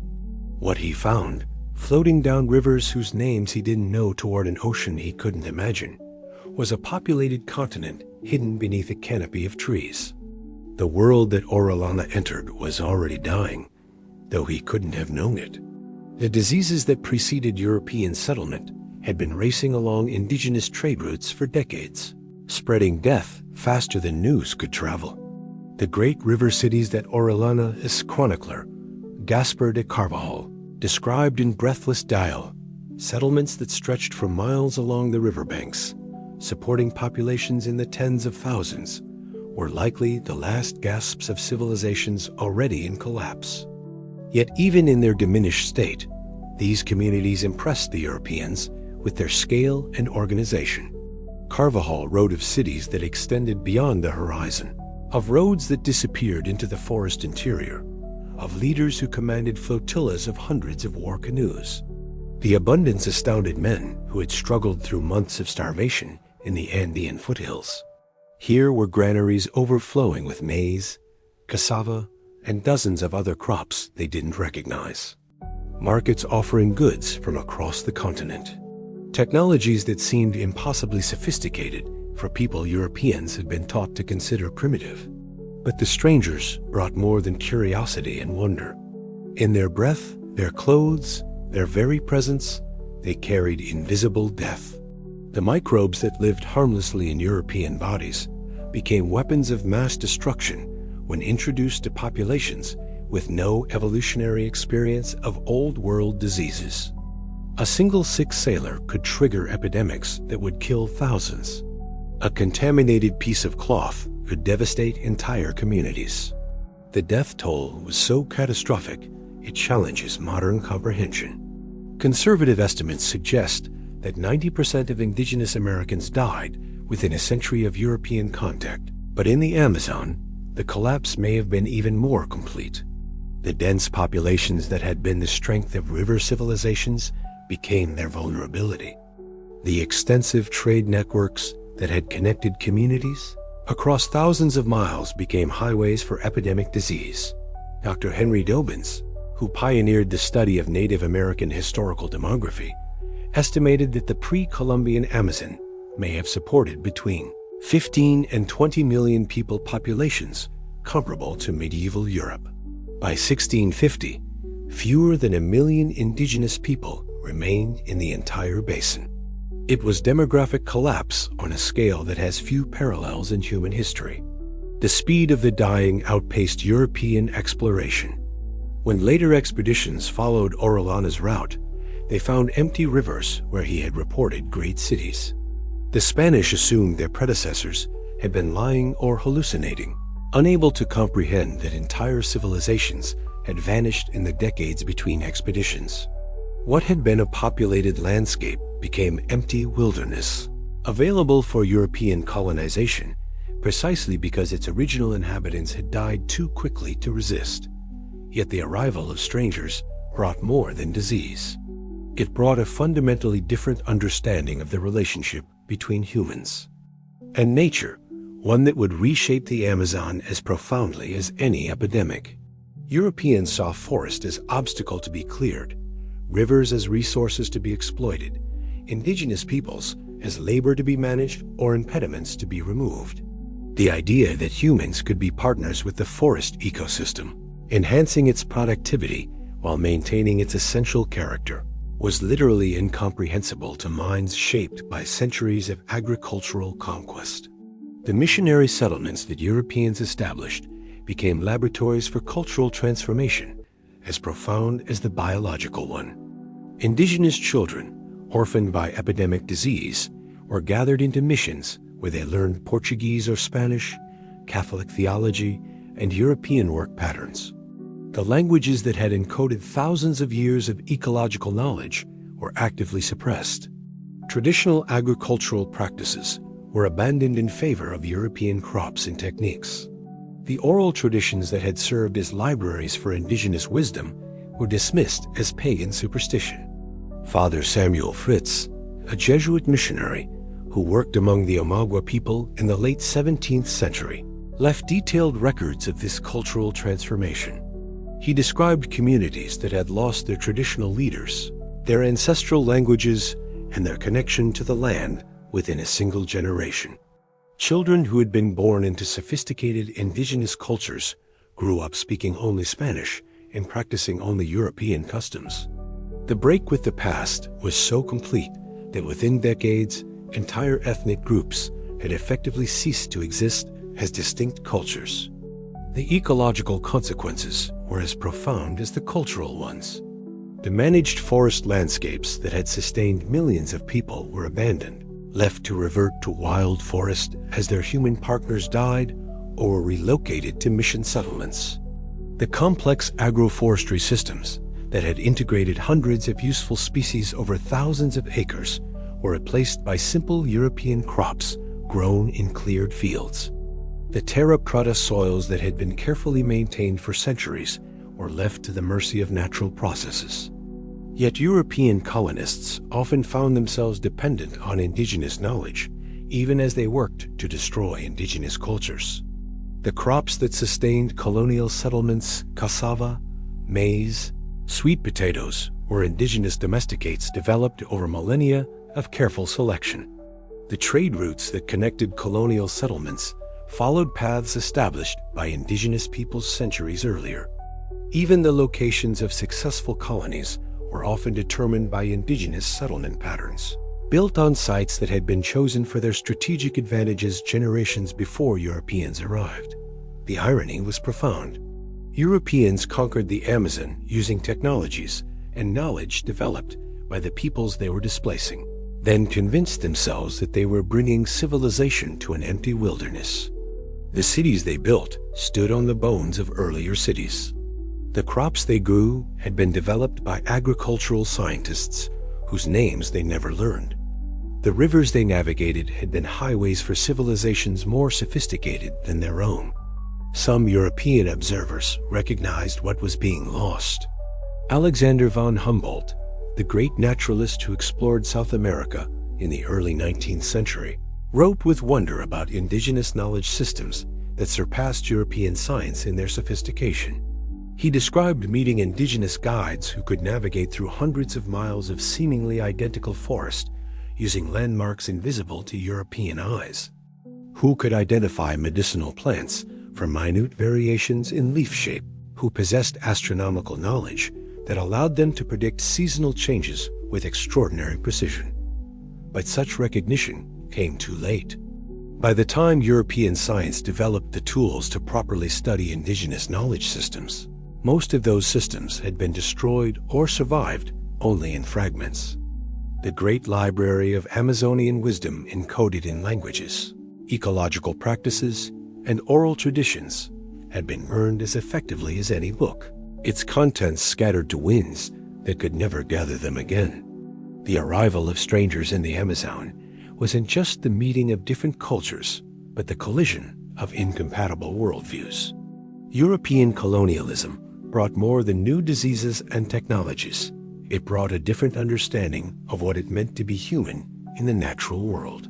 The consequences of that collision continue to shape the Amazon today in the form of cattle ranches or sophisticated forest gardens. Once flourished in the silence, where hundreds of languages once preserved ecological wisdom, in the simplified ecosystems that replaced some of the most complex human-managed landscapes in history. Yet in the deepest Amazon, in places too remote or too difficult for complete European control, fragments of the old knowledge survived. Indigenous communities that managed to maintain some connection to ancestral traditions preserved pieces of the puzzle agricultural techniques, medicinal practices, ecological observations that offer glimpses of what was lost when the strangers arrived and the great dying began. In the smoky interior of a traditional Maloka, as fires burned low and shadows danced on bark walls, the elders of the Shipibo people gathered to share the stories that had been passed down through generations like precious heirlooms. Among the familiar tales of jaguars and anacondas, of forest spirits and river mothers, was one that made visiting anthropologists shift uncomfortably in their hammocks. The story of the white-bearded gods who had come from the east, long before the Spanish arrived with their steel and their diseases.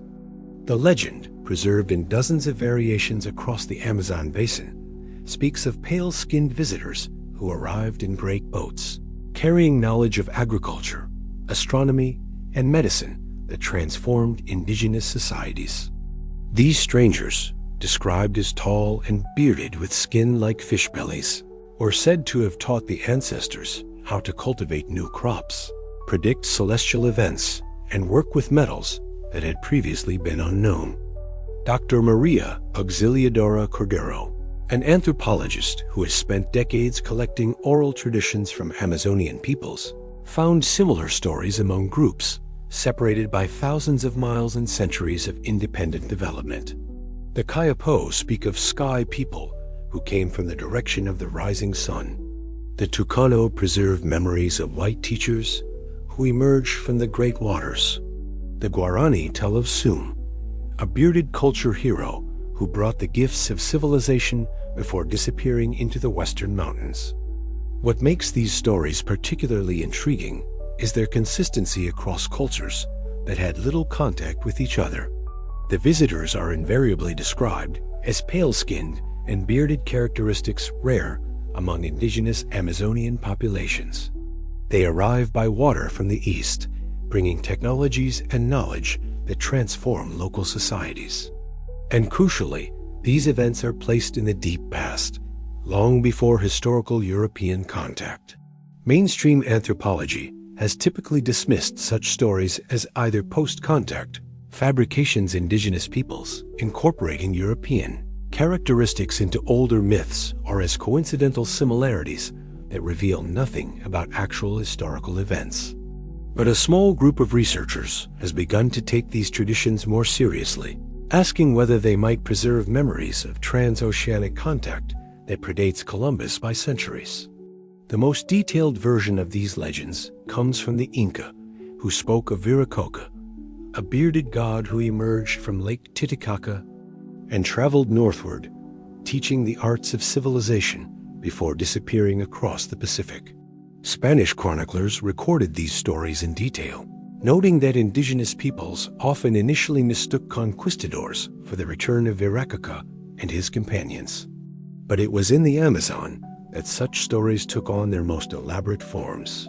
The Muisca people of highland Colombia preserve detailed accounts of Bocaca, a white-bearded teacher who arrived during a time of great floods and taught them agriculture, law, and religious practices. The Chibcha spoke of Nemtoraqueta, another bearded culture hero who brought similar gifts of knowledge. Archaeological evidence offers tantalizing hints that such contact may have been possible. Pre-Columbian sites in Ecuador have yielded artifacts that appear to show Old World-influenced ceramic vessels with designs reminiscent of Japanese pottery, stone sculptures with seemingly Semitic features, metallurgical techniques that parallel those developed independently in Africa and Asia. Dr. Betty Meggers, a Smithsonian archaeologist who spent her career studying Amazonian cultures, argued that transoceanic contact was not only possible but probable. Ocean currents and wind patterns, she noted, would naturally carry boats from West Africa to the Brazilian coast. Such voyages, whether intentional or accidental, could explain the sudden appearance of certain technologies and cultural practices in South America. The botanical evidence is perhaps even more intriguing. Several important Amazonian crops show genetic markers suggesting Old World origins, despite being found in archaeological contexts that predate known European contact. Sweet potatoes, which are clearly of American origin, were being cultivated in Polynesia by 1000 CE, suggesting regular trans-Pacific contact that official history doesn't acknowledge. But the most compelling evidence may lie in the stories themselves. The white-bearded gods are invariably described as teachers rather than conquerors, visitors who shared knowledge freely before departing voluntarily. This stands in sharp contrast to the actual European conquest, which was characterized by violence, disease, and cultural destruction. If these stories were post-contact fabrications, why would they portray pale-skinned visitors in such positive terms? Consider the story preserved by the Shipibo people of the upper Ucayali River. They tell of a time when their ancestors lived in small, scattered communities, practicing simple agriculture and struggling to survive in the challenging forest environment. Then came the Cloud people, pale visitors, who traveled in boats unlike any the Shipibo had seen, with sails that caught the wind and hulls that could carry dozens of people. These visitors, according to Shipibo tradition, taught them the secrets of pottery making with designs so complex they seemed to encode mathematical principles. They introduced new varieties of crops that were more productive than existing cultivars. They shared knowledge of astronomy, that allowed more precise agricultural timing. Most importantly, they taught the integration of these various knowledge systems into the complex cultural practices that would sustain Shipibo civilization for centuries. The visitors stayed for several generations, intermarrying with local populations and establishing lineages that carried their knowledge forward. But eventually, they departed as mysteriously as they had arrived, sailing eastward toward the rising sun with promises to return when their knowledge was needed again. Modern genetic studies have found intriguing anomalies in some Amazonian populations' DNA, markers that suggest ancestry from populations not typically associated with the Americas. The Botocudo people of Brazil carry genetic signatures that appear more closely related to Australian Aborigines than to other Native Americans. Some isolated Amazonian groups show mitochondrial DNA patterns that suggest European or African ancestry dating to long before known historical contact. Dr. Dennis Stanford of the Smithsonian Institution argues that such evidence points to multiple waves of pre-Columbian contact between the Old and New Worlds. The assumption that the Americas were completely isolated until 1492 is looking increasingly untenable. He says, the evidence suggests that ancient peoples were far more capable of long-distance ocean travel than we've given them credit for. Yet the mystery deepens when we consider the timing. Many of the white-bearded god stories place these visits in the distant past centuries or even millennia before Columbus. If such contact occurred, why didn't it lead to the same catastrophic disease exchanges that devastated indigenous populations after 1492? How did these early visitors share knowledge without sharing the pathogens that would prove so deadly? One possibility is that earlier contact was limited and intermittent small groups of visitors who stayed briefly and left little genetic or epidemiological impact. Another is that some populations had already experienced limited exposure to Old World diseases through other routes, developing partial immunity that protected them from the full impact of early contact. The white-bearded gods remain one of Amazonian prehistory's most persistent mysteries. Were they memories of actual transoceanic visitors? Mythological aberrations of natural phenomena? Post-contact additions to older stories? Or something else entirely, perhaps indigenous peoples' attempts to explain the sophisticated knowledge and technologies that their own ancestors had developed? In the end, the stories themselves may be more important than their historical accuracy. They preserve indigenous perspectives on cultural change, technological innovation, and contact with the outside world. They reveal how Amazonian peoples understood their own history and the sources of their knowledge. And they remind us that the Amazon's past may be far more complex and cosmopolitan than traditional histories have assumed. The white-bearded gods continue to appear in Amazonian oral traditions, now sometimes identified with Jesus Christ or other Christian figures introduced by missionaries. But in their original form, they represent something uniquely indigenous, the memory or imagination of teachers who brought knowledge freely, shared it generously, and departed without conquest or domination. In our age of globalization and cultural collision, such figures offer a different model of how contact between cultures might unfold based on exchange rather than exploitation, on learning rather than conquest. 24 centuries ago, Plato told a story that has haunted human imagination ever since. In his dialogues, Timaeus and Critias, he described Atlantis, a mighty civilization that flourished on an island beyond the Pillars of Hercules, only to vanish beneath the waves in a single day and night of catastrophic destruction. For generations, scholars have debated whether Atlantis was historical fact, philosophical allegory, or pure fiction. But what if they've been looking for it in the wrong ocean? The parallels between Plato's Atlantis and the lost civilizations of the Amazon are too striking to ignore. Both describe advanced societies that achieved unprecedented harmony between human culture and natural abundance. Both speak of sophisticated water management systems that controlled floods and supported dense populations. Both tell of civilizations that vanished so completely that they became myths, leaving only scattered clues for later generations to puzzle over. Plato described Atlantis as a naval power that controlled territories larger than Libya and Asia combined, with influence extending across a vast region. The Atlanteans, he wrote, had developed advanced engineering capabilities, creating a complex system of circular canals and islands that managed water flow while supporting a thriving civilization. Their agriculture was so productive, it seemed almost magical, supporting populations that dwarfed those of other contemporary societies. Replace Plato's island with the Amazon basin, his circular canals with the river networks that connected settlements across thousands of miles, and his naval empire with the riverine civilizations that controlled trade routes from the Andes to the Atlantic, and the parallels become unsettling.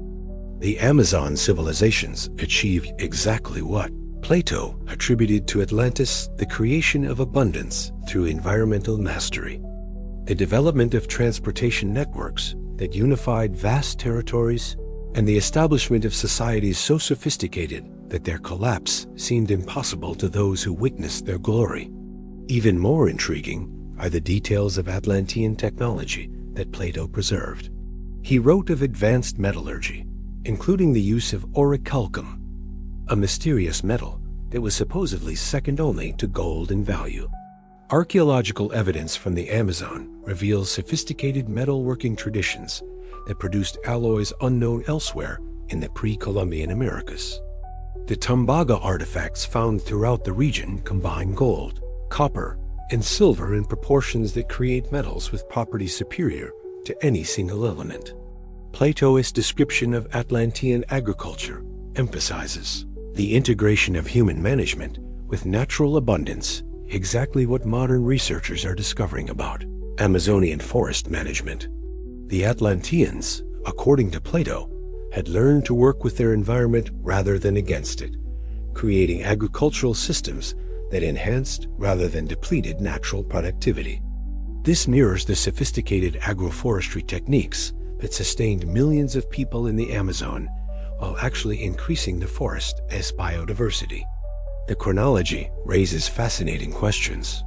Plato placed the destruction of Atlantis 9,000 years before his own time, roughly 11,600 years ago, during the end of the last ice age. This timing coincides with dramatic climate changes that reshaped the Amazon basin, as rising sea levels flooded coastal areas and changing precipitation patterns transformed forest ecosystems. Could Plato have preserved, in mythological form, memories of civilizations that actually existed during this period of environmental upheaval? Dr. Rand Flemath, who has studied the Atlantis legend in connection with global catastrophe theories, argues that Plato's account may preserve memories of a worldwide civilization that was disrupted by the climatic changes that ended the Ice Age. The sudden flooding that destroyed Atlantis, according to this theory, was part of a global pattern of environmental disruption that affected advanced societies on multiple continents.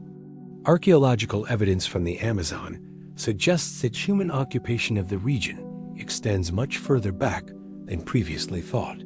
Sites like Monte Alegre and Pedra Pintada have yielded evidence of sophisticated cultures, dating back over 11,000 years, exactly the period when Plato's Atlantis was supposedly destroyed.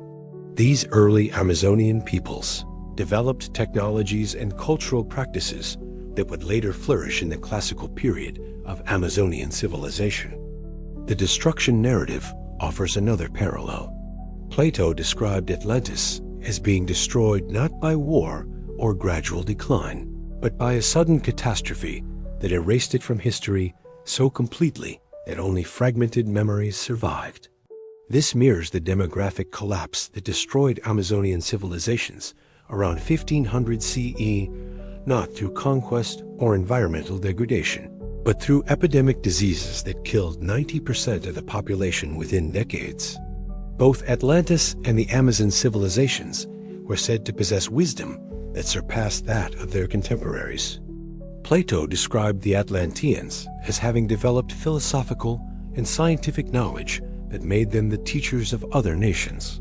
Similarly, archaeological evidence suggests that Amazonian peoples developed technology-sustainable agriculture, sophisticated metallurgy, advanced astronomy that were more sophisticated than those of many Old World civilizations.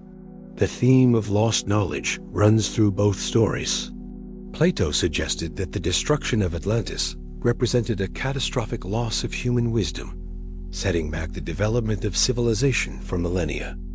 Modern researchers studying the collapse of Amazonian civilizations describe a similar tragedy, the loss of agricultural techniques that could help address modern food security, medical knowledge that might contribute to pharmaceutical development, and ecological wisdom that could guide sustainable development. Even the geographic details show intriguing parallels. Plato described Atlantis as being surrounded by true ocean, accessible only through a narrow strait much like the Amazon basin, which is surrounded by vast distances and accessible only through river systems that function as natural highways. He wrote of a civilization that controlled both highland and lowland territories, unified by water transportation, exactly the pattern revealed by archaeological investigation of Amazonian settlements. Dr. Jim Allen, a researcher who has spent decades studying the Atlantis legend, argues that Plato's description matches the Bolivian Altiplano and the ancient lake systems of South America better than any Mediterranean location. The circular geographic features that Plato described, Allen suggests, can still be seen in satellite images of the Altiplano, while the metals and animals he mentioned are native to South America rather than the Old World. But perhaps the most compelling parallel lies not in specific details, but in the underlying pattern. Both Atlantis and the Amazon civilizations represent the same human dream, the creation of abundance through wisdom rather than conquest, the development of technologies that enhance rather than destroy natural systems, the achievement of social organization, sophisticated enough to coordinate complex projects across vast territories and long time periods. Both stories also carry the same warning. Plato suggested that Atlantis fell because its people became corrupted by their own success, forgetting the wisdom that had made their civilization possible. The collapse of Amazonian civilizations carries a similar message that even the most sophisticated societies remain vulnerable to forces beyond their control, that accumulated wisdom can be lost more quickly than it was gained. Whether Atlantis was ever a real place remains hotly debated, but the Amazon certainly was, and in its lost civilizations, we can see reflected the same possibilities and perils that Plato attributed to his legendary island.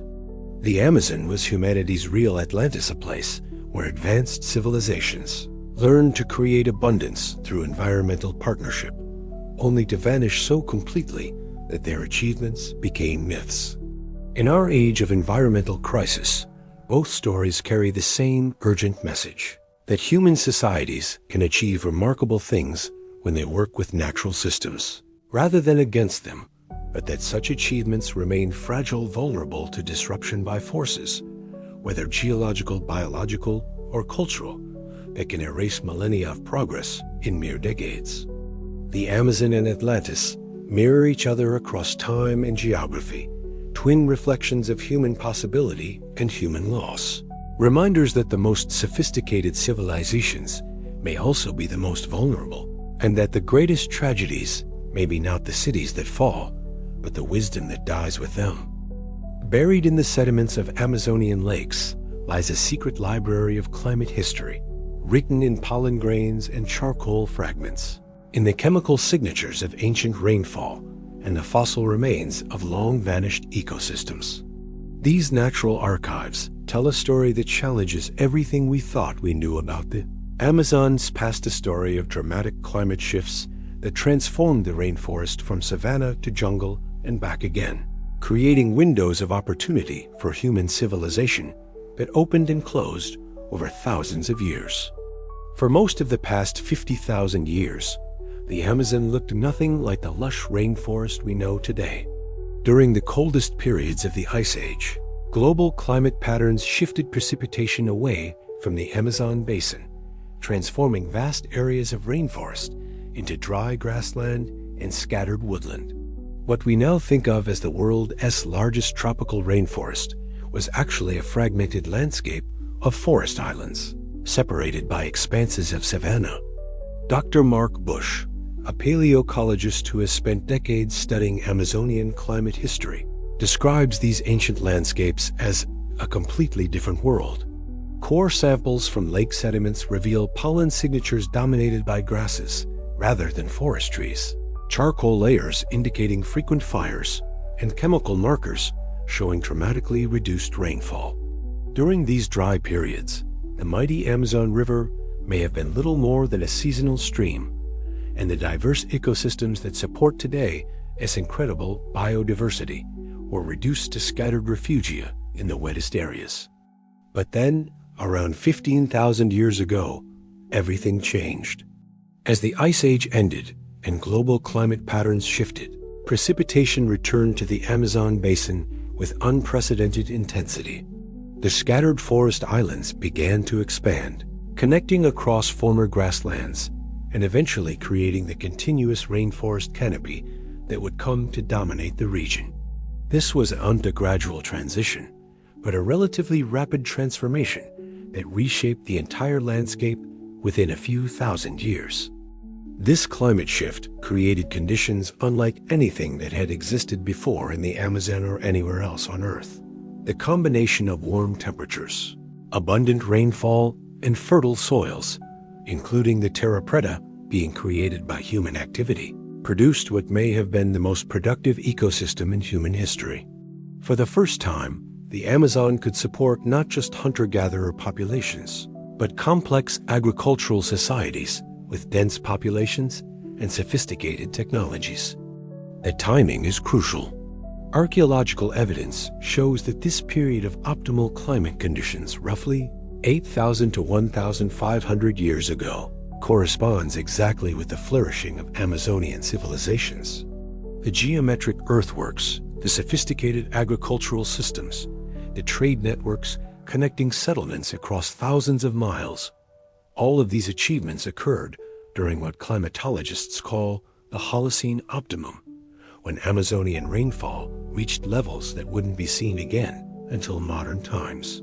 But the climate window that enabled these civilizations was itself temporary. Around 1,500 years ago, precipitation patterns began to shift again. The medieval warm period, which brought prosperity to European civilizations, actually created drier conditions in the Amazon. Some researchers suggest that this climate stress may have contributed to the decline of classical Amazonian civilizations even before European diseases delivered the final blow.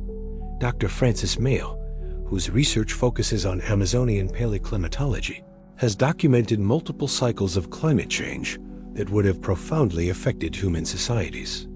His work reveals periods when large areas of the Amazon became much drier than they are today, forcing forest-adapted peoples to either migrate, adapt their technologies, or face local extinction. The sophisticated water management systems revealed by archaeological investigation may have been responses to increasing climate variability during the late pre-Columbian period. The implications extend far beyond archaeology.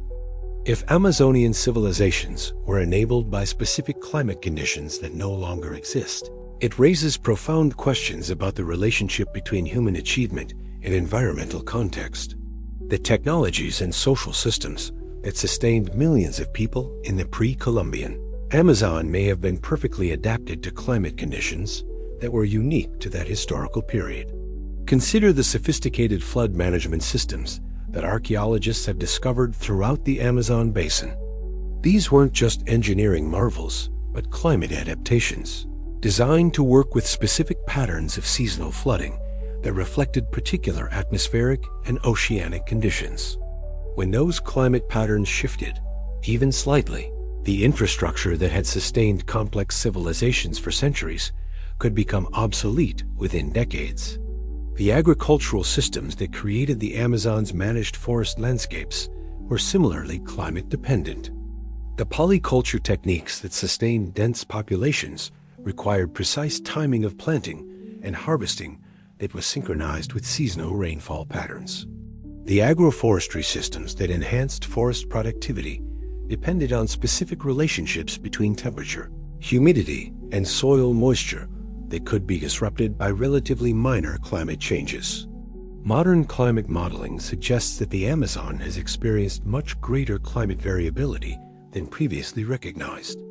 Periods of enhanced precipitation that lasted for centuries could be followed by equally long droughts that transformed rainforest into savanna. The ocean and atmospheric patterns that drive these changes operate on timescales that dwarf human civilizations, creating windows of opportunity that open and close over millennia.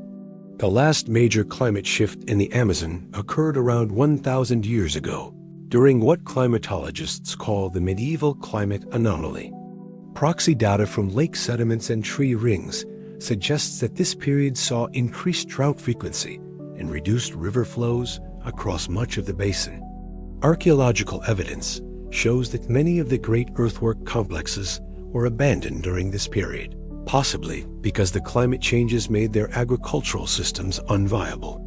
But climate history also reveals that the Amazon has experienced periods of environmental stress that would dwarf anything in recorded history. Around 8,200 years ago, a massive freshwater pulse from melting North American ice sheets disrupted ocean circulation patterns, creating a century-long drought across the Amazon basin.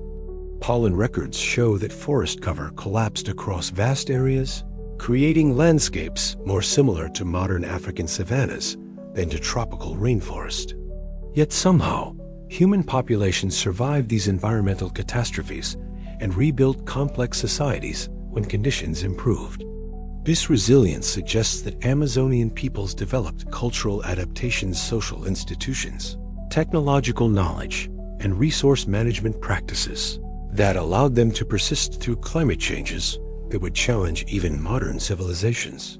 The discovery of multiple climate cycles in Amazonian history raises intriguing possibilities about lost ages of human achievement that may have occurred during earlier periods of optimal climate conditions. If sophisticated civilizations could flourish during the Holocene optimum, similar achievements might have been possible during earlier warm periods that created comparable environmental conditions. Some researchers speculate about even earlier cycles of Amazonian civilization that might have coincided with interglacial periods over the past 100,000 years. While direct archaeological evidence for such ancient civilizations remains elusive, the climate records show that conditions suitable for complex societies have occurred multiple times in the Amazon's deep past. Dr. William Rudiman, whose work focuses on the relationship between human activity and climate change, argues that the Amazon may have experienced multiple cycles of human-induced environmental modification, extending much further back in time than currently recognized. His analysis of atmospheric chemistry suggests that human land use may have been affecting global climate patterns for thousands of years, longer than traditionally assumed. The climate perspective transforms our understanding of Amazonian civilization from a unique historical event to part of a larger pattern of human adaptation to environmental change. The sophisticated societies that European explorers encountered may have been just the most recent in a series of complex civilizations that rose and fell with the rhythm of climate cycles spanning millennia. This long-term climate context also provides a different framework for understanding the collapse of Amazonian civilizations.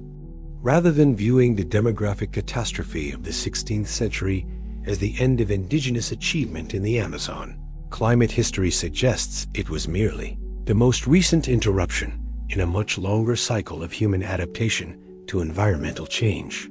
Today, as human-induced climate change threatens to disrupt Amazonian ecosystems in unprecedented ways, the paleoclimate record offers both warnings and hope. It demonstrates that the Amazon has survived dramatic environmental changes in the past, but it also shows that such changes can destroy even the most sophisticated human adaptations to specific environmental conditions. The climate archive buried in Amazonian sediments continues to yield new insights into the relationship between environmental change and human civilization. Each lake core drilled, each pollen grain analyzed, adds another page to the story of how climate shifts have shaped human possibilities in the world's largest tropical rainforest. In that story lies crucial knowledge for understanding not just where we came from, but where we might be heading as climate change once again transforms the Amazon into something unprecedented in human experience. On clear nights in the Amazon, far from the electric glare of modern cities, the Milky Way stretches across the sky like a river of light flowing through an ocean of stars. To indigenous peoples who have maintained their astronomical traditions, this celestial river isn't just a beautiful sight, it's a map, a calendar, and a connection to cosmic forces that influence everything from agricultural timing to spiritual practices. But buried within these surviving traditions may be clues to even more sophisticated astronomical knowledge possessed by the vanished civilizations of the pre-Columbian Amazon. The idea that ancient Amazonian peoples developed advanced astronomical knowledge challenges Western assumptions about the relationship between primitive societies and scientific achievement. Yet archaeological evidence increasingly suggests that the earthwork builders of the Amazon were sophisticated sky watchers, developing calendars and cosmologies that incorporated understanding of celestial cycles as complex as any developed in the Old World. Dr. Rainforest, working with the Federal University of Rio de Janeiro, has documented over 300 geometric earthworks in acre that show clear astronomical alignments. These aren't random orientations, but precise calculations that track solar and stellar movements with accuracy that rivals ancient observatories anywhere in the world. The precision required to create such alignments across hundreds of sites suggests not just casual sky watching, but systematic astronomical research conducted over centuries. Some of the most intriguing alignments involved star patterns that were invisible to ancient astronomers in the Northern Hemisphere. The Southern Cross, which plays a central role in many South American astronomical traditions, reaches its highest point in the sky during the dry season, crucial timing information for agricultural peoples who needed to predict rainfall patterns months in advance. Several earthwork complexes appear to be designed as three-dimensional astronomical instruments for tracking this constellation as movements throughout the year.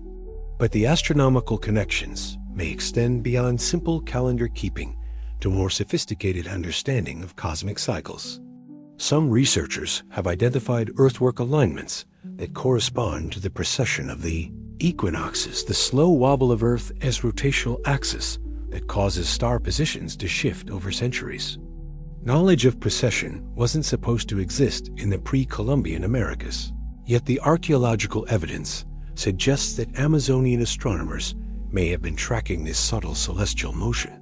Indigenous oral traditions preserve fragments of astronomical knowledge that hint at even more complex understanding. The Desana people of the Colombian Amazon maintain calendars that track not just solar and lunar cycles, but the movements of planets visible to the naked eye. Their shamans can predict the positions of Venus and Mars months in advance, using this information to time ceremonies and coordinate social activities across multiple communities. The Kaksinawa people preserve star maps that identify over 100 different celestial objects, each associated with specific agricultural activities, medicinal practices, or spiritual observances.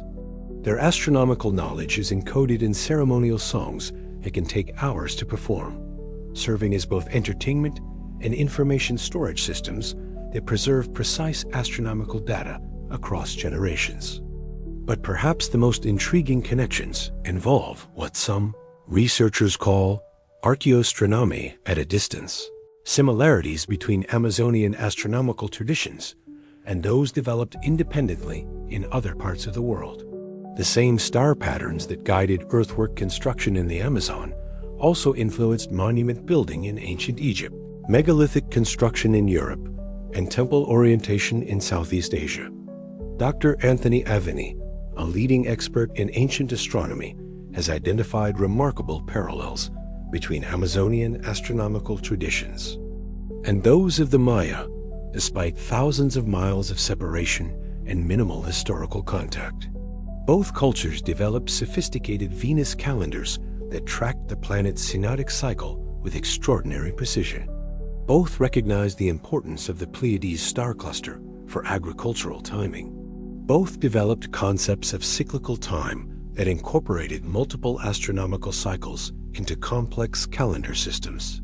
These similarities raise profound questions about the development of astronomical knowledge in human societies. Did different cultures independently develop similar astronomical concepts because they were observing the same sky?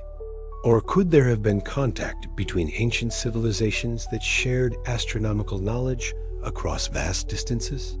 The answer may lie in understanding the Amazons' role in global networks of knowledge exchange that predated European colonization. Some of the most controversial research involves attempts to identify astronomical knowledge that surpasses what we typically associate with pre-industrial societies.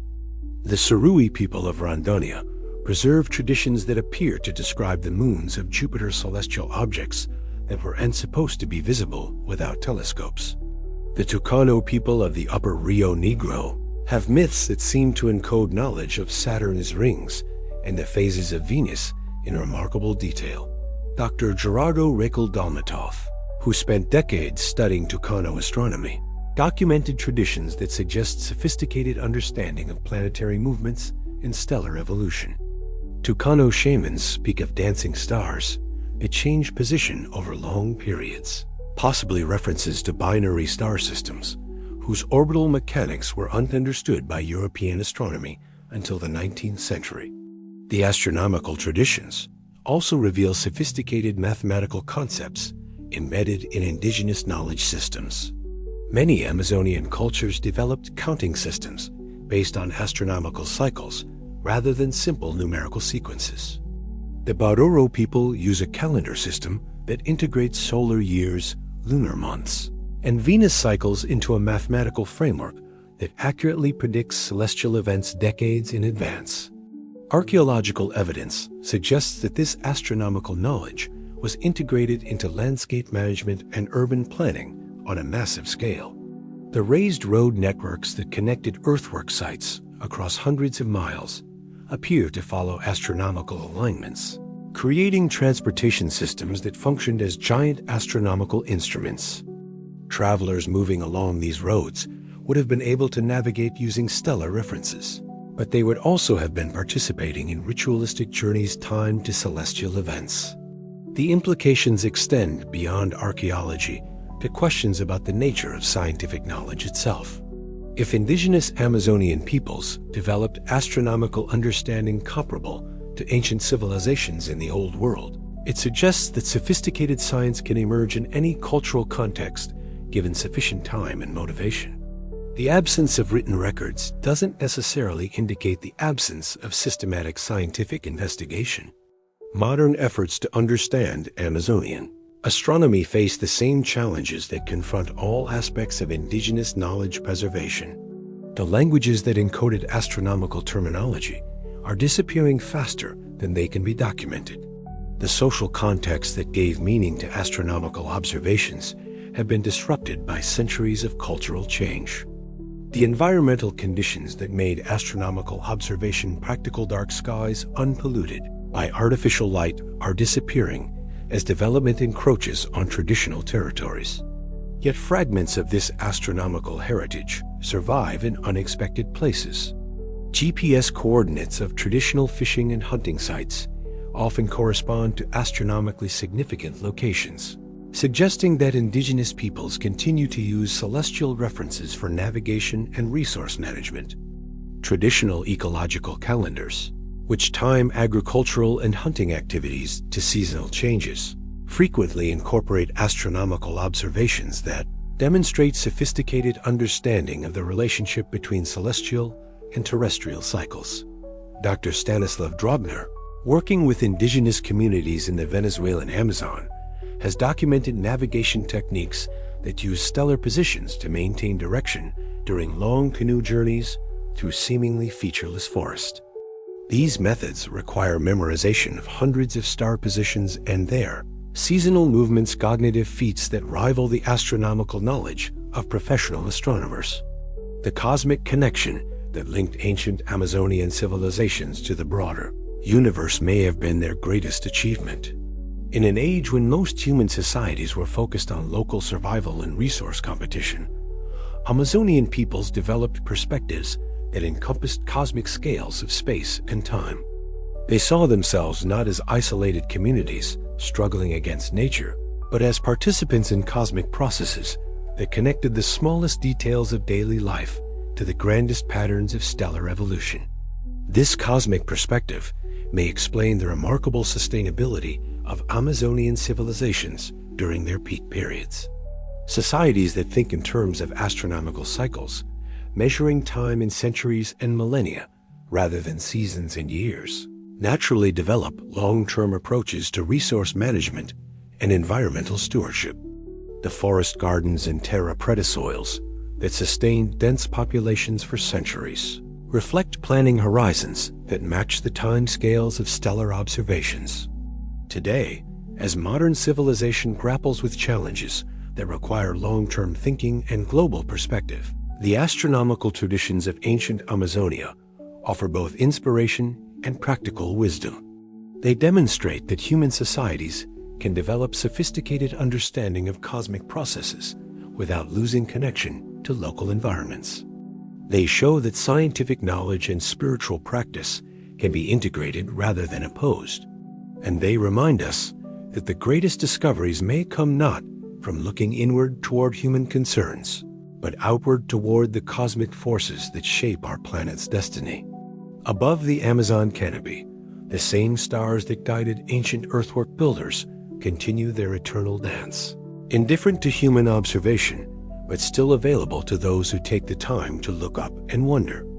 In their light lies the possibility of reconnecting with cosmic perspectives that ancient peoples understood intuitively, the recognition that we are not separate from the universe, but part of its ongoing story, participants in processes that began with the first light and will continue long after our species has joined the fossil record.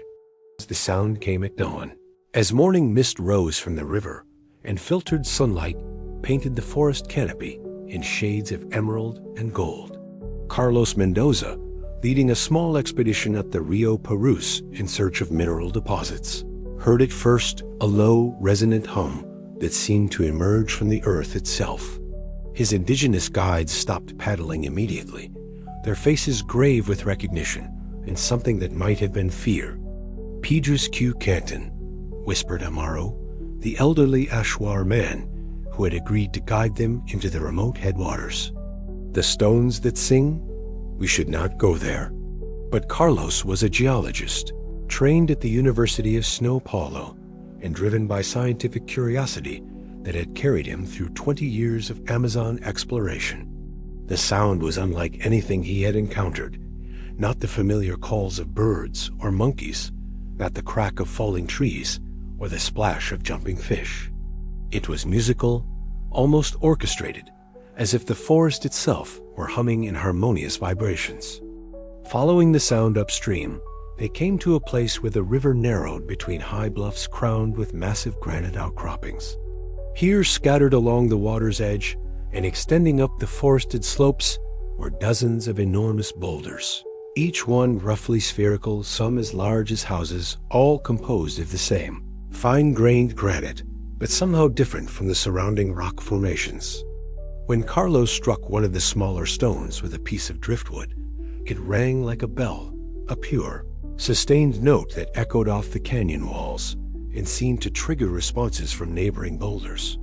Within moments, the entire site was alive with sound, as if he had awakened an orchestra of stone musicians that had been sleeping in the forest for centuries. Amaru and the other guides refused to approach the stones directly, but they shared stories that had been passed down through generations of river travelers. These were sacred places, they said, where the ancestors had gathered to speak with the spirits of the earth. The stones were musical instruments, created by the first people to communicate across great distances and to mark important ceremonies with sounds that could be heard for miles. Dr. Isabel Restrepo, an ethnomusicologist from the National University of Colombia, arrived 3 months later after Carlos's initial reports reached academic circles. What she found challenged everything she thought she knew about indigenous technology and acoustic engineering. The singing stones weren't natural formations, but carefully crafted instruments, shaped and tuned with precision that rivaled the bronze bells of medieval Europe. Each boulder had been hollowed out through techniques that remained mysterious. The interior cavities were perfectly spherical, with wall thickness that varied in precise gradations to create specific acoustic properties. When struck with wooden mallets or even heavy raindrops during storms, the stones produced pure tones at frequencies that carried through the forest with minimal distortion. Acoustic analysis revealed that the stones had been tuned to create harmonic relationships with each other. Played in sequence, they could produce complex musical compositions.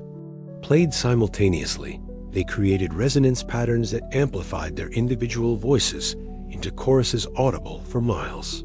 Some stones produced subsonic frequencies that would have been felt as vibrations, rather than heard as sounds, a kind of tactile music that could communicate over distances, even when atmospheric conditions prevented audible transmission.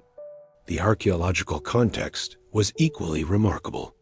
Carbon dating of organic materials found within the stone cavities yielded dates between 1000 and 1400 CE, the height of the classical Amazonian period. Tool marks on the stone surfaces showed evidence of metal implements, suggesting more sophisticated technology than archaeologists typically associated with pre-Columbian Amazonian cultures. But it was the distribution of singing stone sites that truly amazed researchers. Similar formations were discovered along rivers throughout the western Amazon, from southern Colombia to northern Bolivia.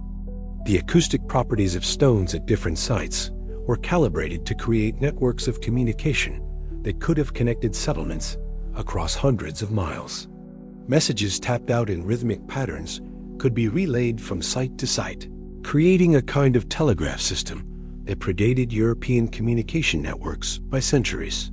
Indigenous oral traditions preserve detailed knowledge about the stone's ceremonial and practical functions. The Shipibo people remembered songs that were specifically composed to be played on stone orchestras, with different melodies marking seasonal changes, announcing important events, or calling communities together for inter-village gatherings.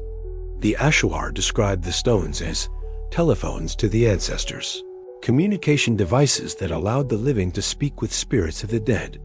Modern acoustic engineers who studied the stones were astounded by their sophistication. The hollow chambers were designed according to principles that were informally understood by Western science until the 19th century. The resonance frequencies were calculated to take advantage of atmospheric conditions that vary predictably throughout the day and across seasons. The placement of stone groups followed acoustic principles that maximized sound transmission while minimizing interference from environmental noise. Dr. Jose Santos, a physicist who specializes in acoustic archaeology, conducted computer modeling of the stone networks and concluded that they represented one of the most sophisticated pre-industrial communication systems ever developed. The acoustic engineering required mathematical knowledge of wave propagation, harmonic relationships, and environmental acoustics that matched or exceeded contemporary European understanding. Yet the most intriguing aspect of the singing stones was their integration with natural acoustic phenomena. The sites were positioned to take advantage of natural sound amplification created by river canyons and forest clearings. The stones were tuned to harmonize with the acoustic signatures of local wildlife, creating soundscapes that blended human music with natural rhythms. Some stones were calibrated to resonate with the infrasonic frequencies produced by distant thunderstorms, allowing communities to receive weather information hours before visual signs appeared. Experimental archaeology has revealed some of the techniques used to create the stones. The granite was shaped using controlled fires that heated the rock surface, followed by rapid cooling with cold water that caused precise fracturing. Metal tools, probably bronze or copper alloys, were used to carve the interior cavities with accuracy measured in millimeters. The final tuning required acoustic testing that could only have been done by specialists with years of training in both music and engineering. The singing stones also served functions beyond communication and ceremony. Some were designed as astronomical instruments, producing specific tones when struck at times corresponding to celestial events. Others functioned as time-keeping devices, their resonance frequencies changing subtly throughout the day as temperature and humidity affected the stone's acoustic properties. A few appeared to be educational tools, with sequences of tones that encoded information about everything from plant identification to mathematical concepts. But perhaps the most remarkable discovery was evidence that the stones were used for long-distance coordination of complex social activities. Acoustic analysis suggests that different stone sites could synchronize their performances across hundreds of miles, creating musical events that unified scattered communities in shared cultural experiences. The logistics required to coordinate such performances, accounting for sound travel time, atmospheric conditions, and local variations in acoustic properties, demonstrated organizational capabilities that challenged every assumption about pre-Columbian Amazonian societies. Today, most of the singing stone sites remain functionally intact, though the knowledge of how to use them has been largely lost. Occasional visitors report hearing spontaneous music during rainstorms, when water striking the stones creates random compositions that echo through the forest like ghost concerts from a vanished civilization. Indigenous communities that maintain connections to these sites continue to regard them as sacred, but few remember the specific techniques for playing the stone orchestras or the meanings encoded in traditional compositions. Efforts to document and preserve this acoustic heritage face the same challenges that confront all aspects of indigenous knowledge preservation: the rapid loss of cultural memory and the disruption of traditional practices that gave meaning to technological innovations. The singing stones of the Amazon represent something unique in human history, a communication technology that enhanced rather than replaced natural acoustic environments, a musical tradition that integrated human creativity with geological processes, and a social institution that used sound to maintain connections across impossible distances. In their silent resonance lies an echo of possibilities we may never fully understand, reminders that ancient peoples developed solutions to human problems that we are only beginning to appreciate. When the wind blows through the forest canyons where the stones wait in patient silence, visitors sometimes report hearing faint melodies, phantom compositions played by ghostly orchestras. Songs from a time when the Amazon rang with human voices harmonizing with the eternal music of stone and water and wind. In the sterile fluorescent glow of a Brazilian laboratory, Dr. Helena Neves carefully examined a soil sample that could rewrite history. Under her microscope, the rich black earth revealed its secrets: microscopic charcoal particles arranged in patterns too regular to be natural, mineral compositions that matched no known geological processes, and organic compounds that suggested human engineering on a scale that challenged every assumption about pre-Columbian Amazonian capabilities. This is where modern science meets ancient mystery, in laboratories where 21st century technology probes artifacts and landscapes that may hold keys to civilizations more sophisticated than our textbooks admit. Each LiDAR flight reveals new earthworks. Each soil analysis uncovers evidence of landscape modification. Each genetic study of crop plants discovers complexity that pushes the boundaries of what we thought possible in the pre-contact Amazon. The tools of modern archaeology would seem like magic to the indigenous engineers who created the terra preta soils. Ground-penetrating radar peers beneath forest floors to map buried structures. Satellite-based remote sensing identifies geometric patterns invisible from ground level. Mass spectrometry analyzes soil chemistry with precision that can detect human activity from over 1,000 years ago. Yet these sophisticated instruments are revealing technologies that may have been equally sophisticated, just operating according to different principles. Dr. Michael Palvis, using NASA satellite data to map forest structure across the Amazon, has identified over 3,000 sites showing geometric patterns that suggest human modification. Many of these sites are in areas that have never been surveyed by ground-based archaeologists, discovered only when computer algorithms identified subtle variations in vegetation patterns that indicate underlying earthworks. The scale of what's being revealed challenges the processing power of even advanced computers. Dr. Denise Shawn's team has mapped over 450 geometric earthworks in Acre alone, with new sites being discovered faster than they can be excavated. Each site represents years of potential archaeological work, yet LiDAR surveys are identifying hundreds of additional sites throughout the western Amazon. Perhaps most remarkably, modern science is validating indigenous knowledge that academics had dismissed as folklore. Traditional stories about stone cities in the deep forest are proving to have archaeological foundations.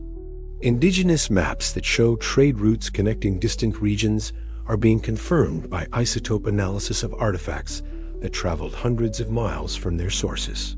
Oral traditions that describe sophisticated agricultural techniques are being verified by soil scientists, who are rediscovering methods for creating self-regenerating fertile soil.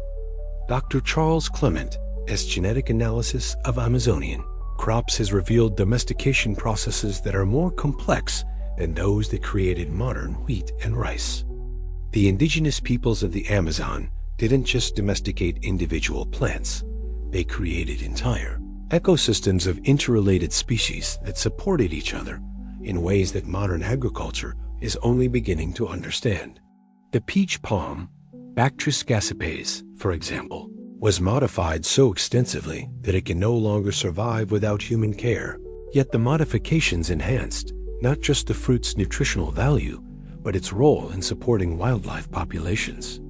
Genetic analysis shows that indigenous plant breeders created dozens of varieties adapted to specific microclimates and ecological niches, demonstrating understanding of plant genetics that rivals modern breeding programs. Advanced dating techniques are revealing timescales of human activity in the Amazon that dwarf the histories of old world civilizations. Accelerator mass spectrometry can detect microscopic amounts of charcoal that indicate controlled burning, practices extending back over 8,000 years. Optically stimulated luminescence dating of pottery fragments shows continuous ceramic traditions lasting for over 2 millennia. The accumulated evidence suggests that the Amazon was home to sustained technological development over periods longer than the entire history of European civilization. Modern remote sensing is revealing the true extent of Amazonian landscape modification. LiDAR surveys show that raised field systems in Bolivia cover over 6,000 square miles, an area larger than Connecticut, with agricultural earthworks so extensive they were visible from space. Hyperspectral satellite imagery can identify the chemical signatures of terra preta soils across millions of acres, suggesting that pre-Columbian soil modification may have affected up to 12% of the entire Amazon basin. Yet the more that modern science reveals about ancient Amazonian achievements, the more mysterious they become. Isotope analysis of metal artifacts shows that indigenous metallurgists were working with alloys that required smelting temperatures achievable only with advanced furnace technology. Carbon dating of organic materials associated with geometric earthworks reveals construction projects that were maintained continuously for over 600 years, organizational achievements that required social institutions of remarkable stability and sophistication.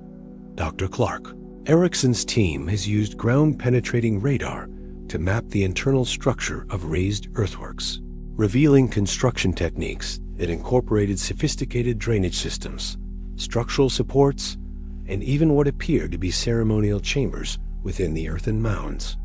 The engineering required for such projects rivals the pyramid building of ancient Egypt, yet it was accomplished with technologies that left few traces for archaeologists to study.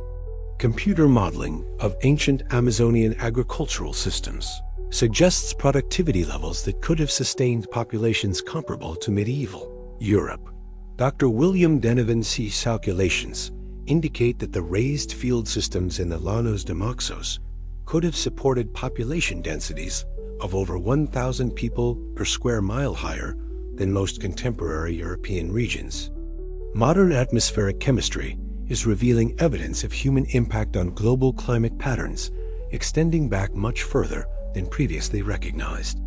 Ice core data from Antarctica shows atmospheric changes that correlate with periods of intensive land use in the Amazon, suggesting that pre-Columbian landscape modification was affecting global carbon cycles thousands of years before the Industrial Revolution.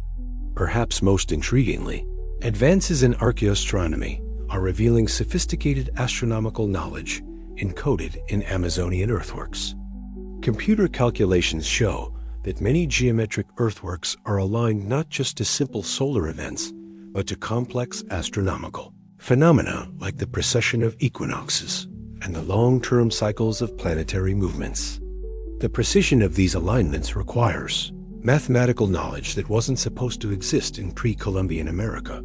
Dr. Rainforest has used computer modeling to demonstrate that earthwork alignments in Acre could have functioned as a continental-scale astronomical observatory, with different sites designed to track different celestial phenomena and the entire network, providing comprehensive coverage of astronomical events visible from the southern hemisphere.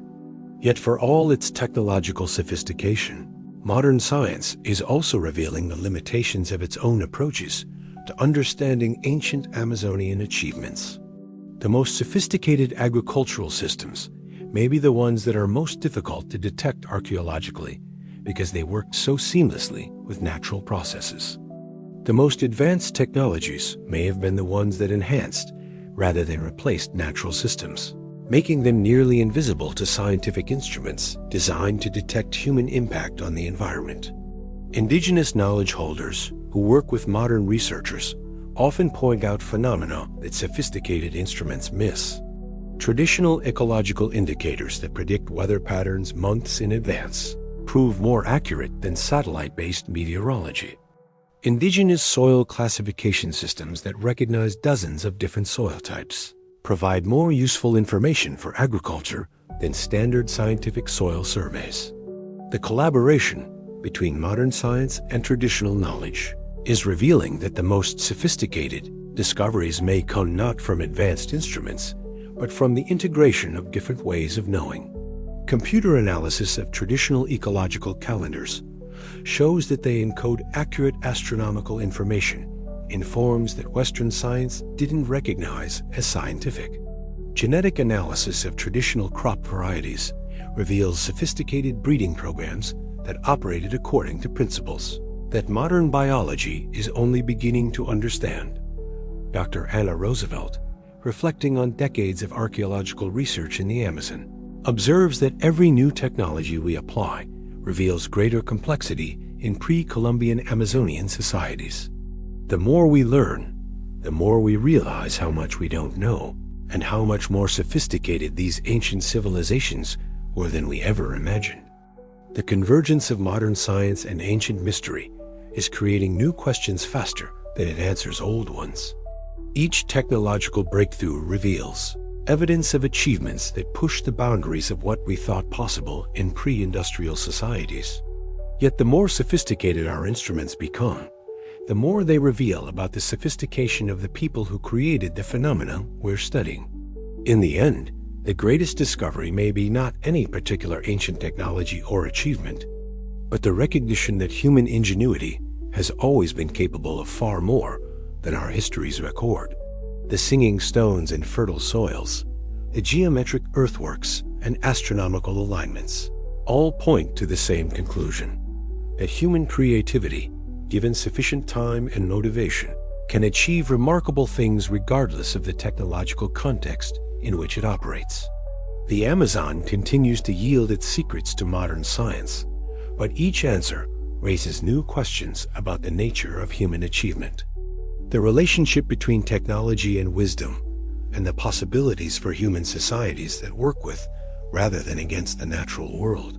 In the meeting between science and mystery lies perhaps the most important discovery of all, that there is still so much to learn about what human beings are capable of achieving.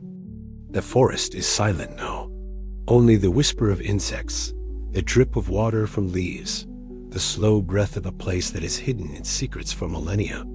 But what if this silence is not the story? What if, long before the pyramids rose from desert sands, long before clay tablets in Mesopotamia told of kings and floods, it was here, beneath this endless canopy, that the true first chapter of human civilization was written? Imagine the rivers as arteries of a living world. Not wild, not empty, but mapped and measured. Boats carved from giant trees glided across waters that carried not just fish and silt, but ideas, languages, and goods. Villages dotted the riverbanks. And perhaps in time, those villages became cities. If the Amazon was first, then civilization itself began in wood and water, not in stone. Its temples would not have been pyramids of limestone, but towering structures of timber, painted, carved, alive with color. Its monuments would not endure like the Sphinx, but dissolve into the soil, swallowed by vines, forgotten by all but memory. The absence of ruins would not prove the absence of greatness, only that the materials of greatness were meant to return to the earth. In this vision, the Amazon becomes the classroom of humanity. Its people learn to shape the forest as a partner, not an enemy. They created terra preta, soils engineered to last generations, soils that still feed life centuries after their makers disappeared. This would mean agriculture true, organized. Large-scale agriculture was not first along the Tigris or the Nile, but in the depths of South America's green heart. Consider what that would mean for time itself. Mesopotamia's earliest cities date back 6,000 years. But evidence of managed landscapes and geoglyphs in the Amazon suggests something older, something stretching perhaps 8, 9, even 10,000 years. If so, then humanity's blueprint for urban life, the very idea of city, of law, of ritual, may have flowed from here, across oceans, in echoes we no longer recognize. If the Amazon was first, then the myths of the old world may not be the starting point, but the echo. The Epic of Gilgamesh, the story of Atlantis, the garden myths of many cultures. Could these be fragments, passed across migrations, retold until their origins blurred? Perhaps the story of a fertile paradise at the beginning of time was not a metaphor, but a memory. A memory of a civilization cradled by rivers, shaded by ceaseless green, where gods were born in the thunder of storms and the songs of birds. Meanwhile, imagine astronomy beneath the canopy. Not great stone observatories rising toward the heavens, but clearings cut with precision, where stars were mapped by firelight and chance. The geoglyphs revealed by modern LIDA, R circles, squares, long avenues might not only have been villages. They may have been calendars. A sky watched, measured, and understood by a people we have forgotten. If this was the beginning, then trade routes might have flowed outward, not inward. South America could have been the center, sending knowledge across the seas. Sailors from the Amazon's delta, venturing into the Atlantic, may have touched shores far beyond their horizon. What stories would they have carried? What seeds, what tools, what patterns of thought? And how much of what we call Old World civilization could, in truth, be a continuation of lessons first learned in a forest half a world away?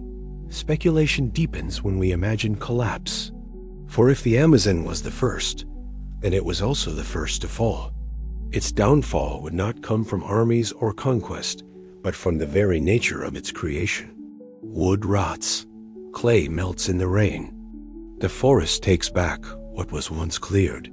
In only a few centuries, a city of tens of thousands could vanish without a trace, replaced by a sea of green.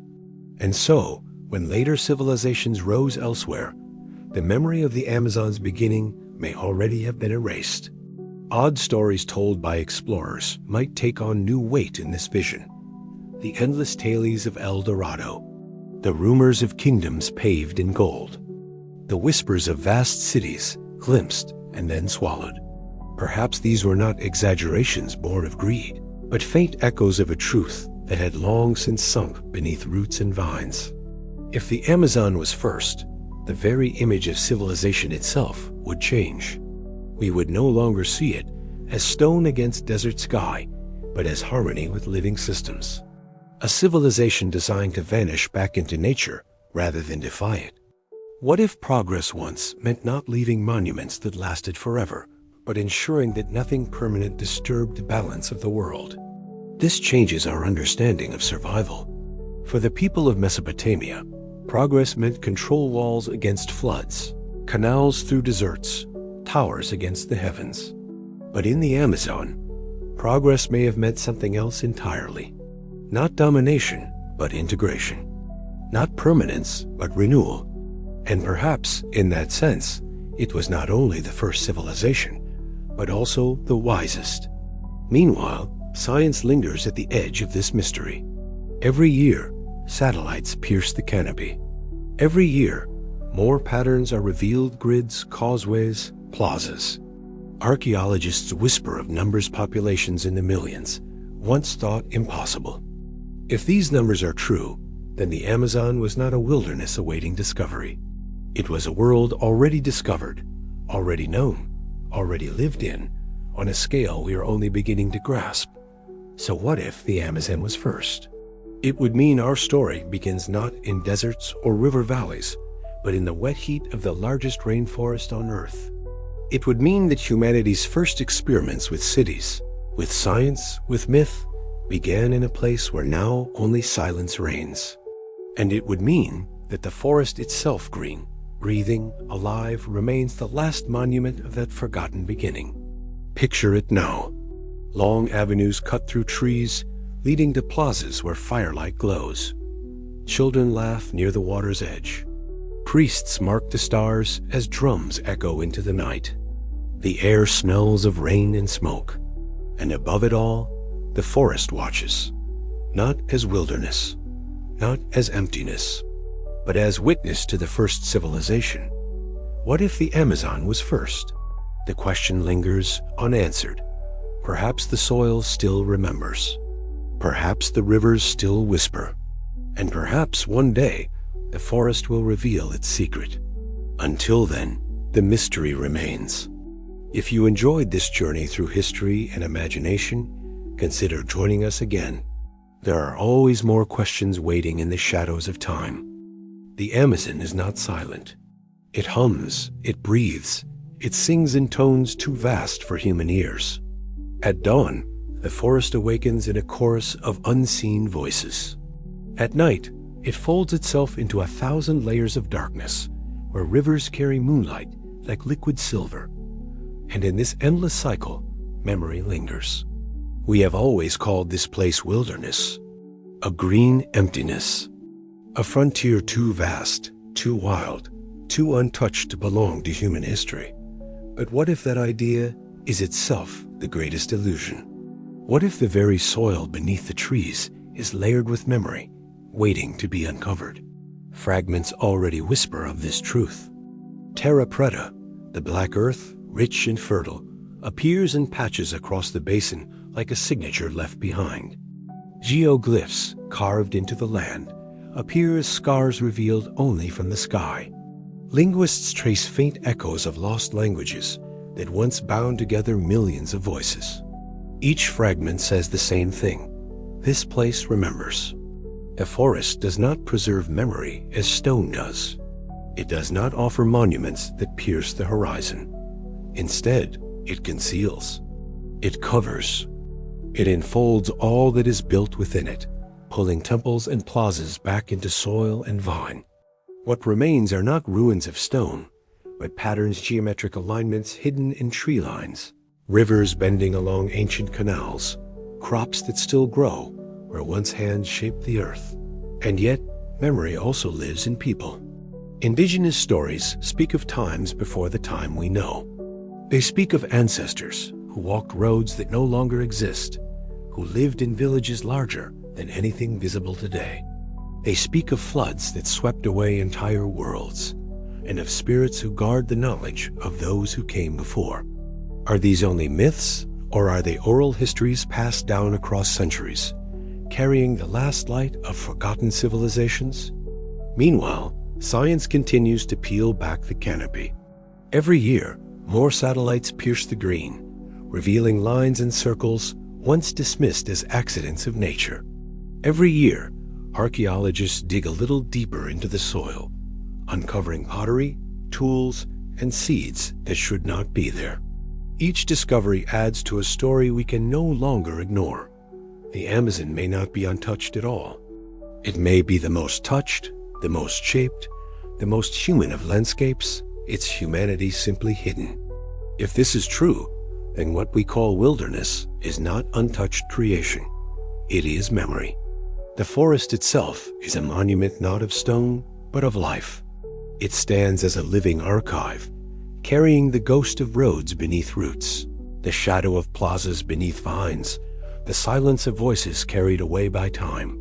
Consider what this means for our understanding of history. We have placed Mesopotamia at the beginning. We have told ourselves that Egypt, Sumer, and the Indus Valley wrote the first chapters of human story. But perhaps the Amazon wrote a chapter even earlier, in a script too delicate to survive the ages.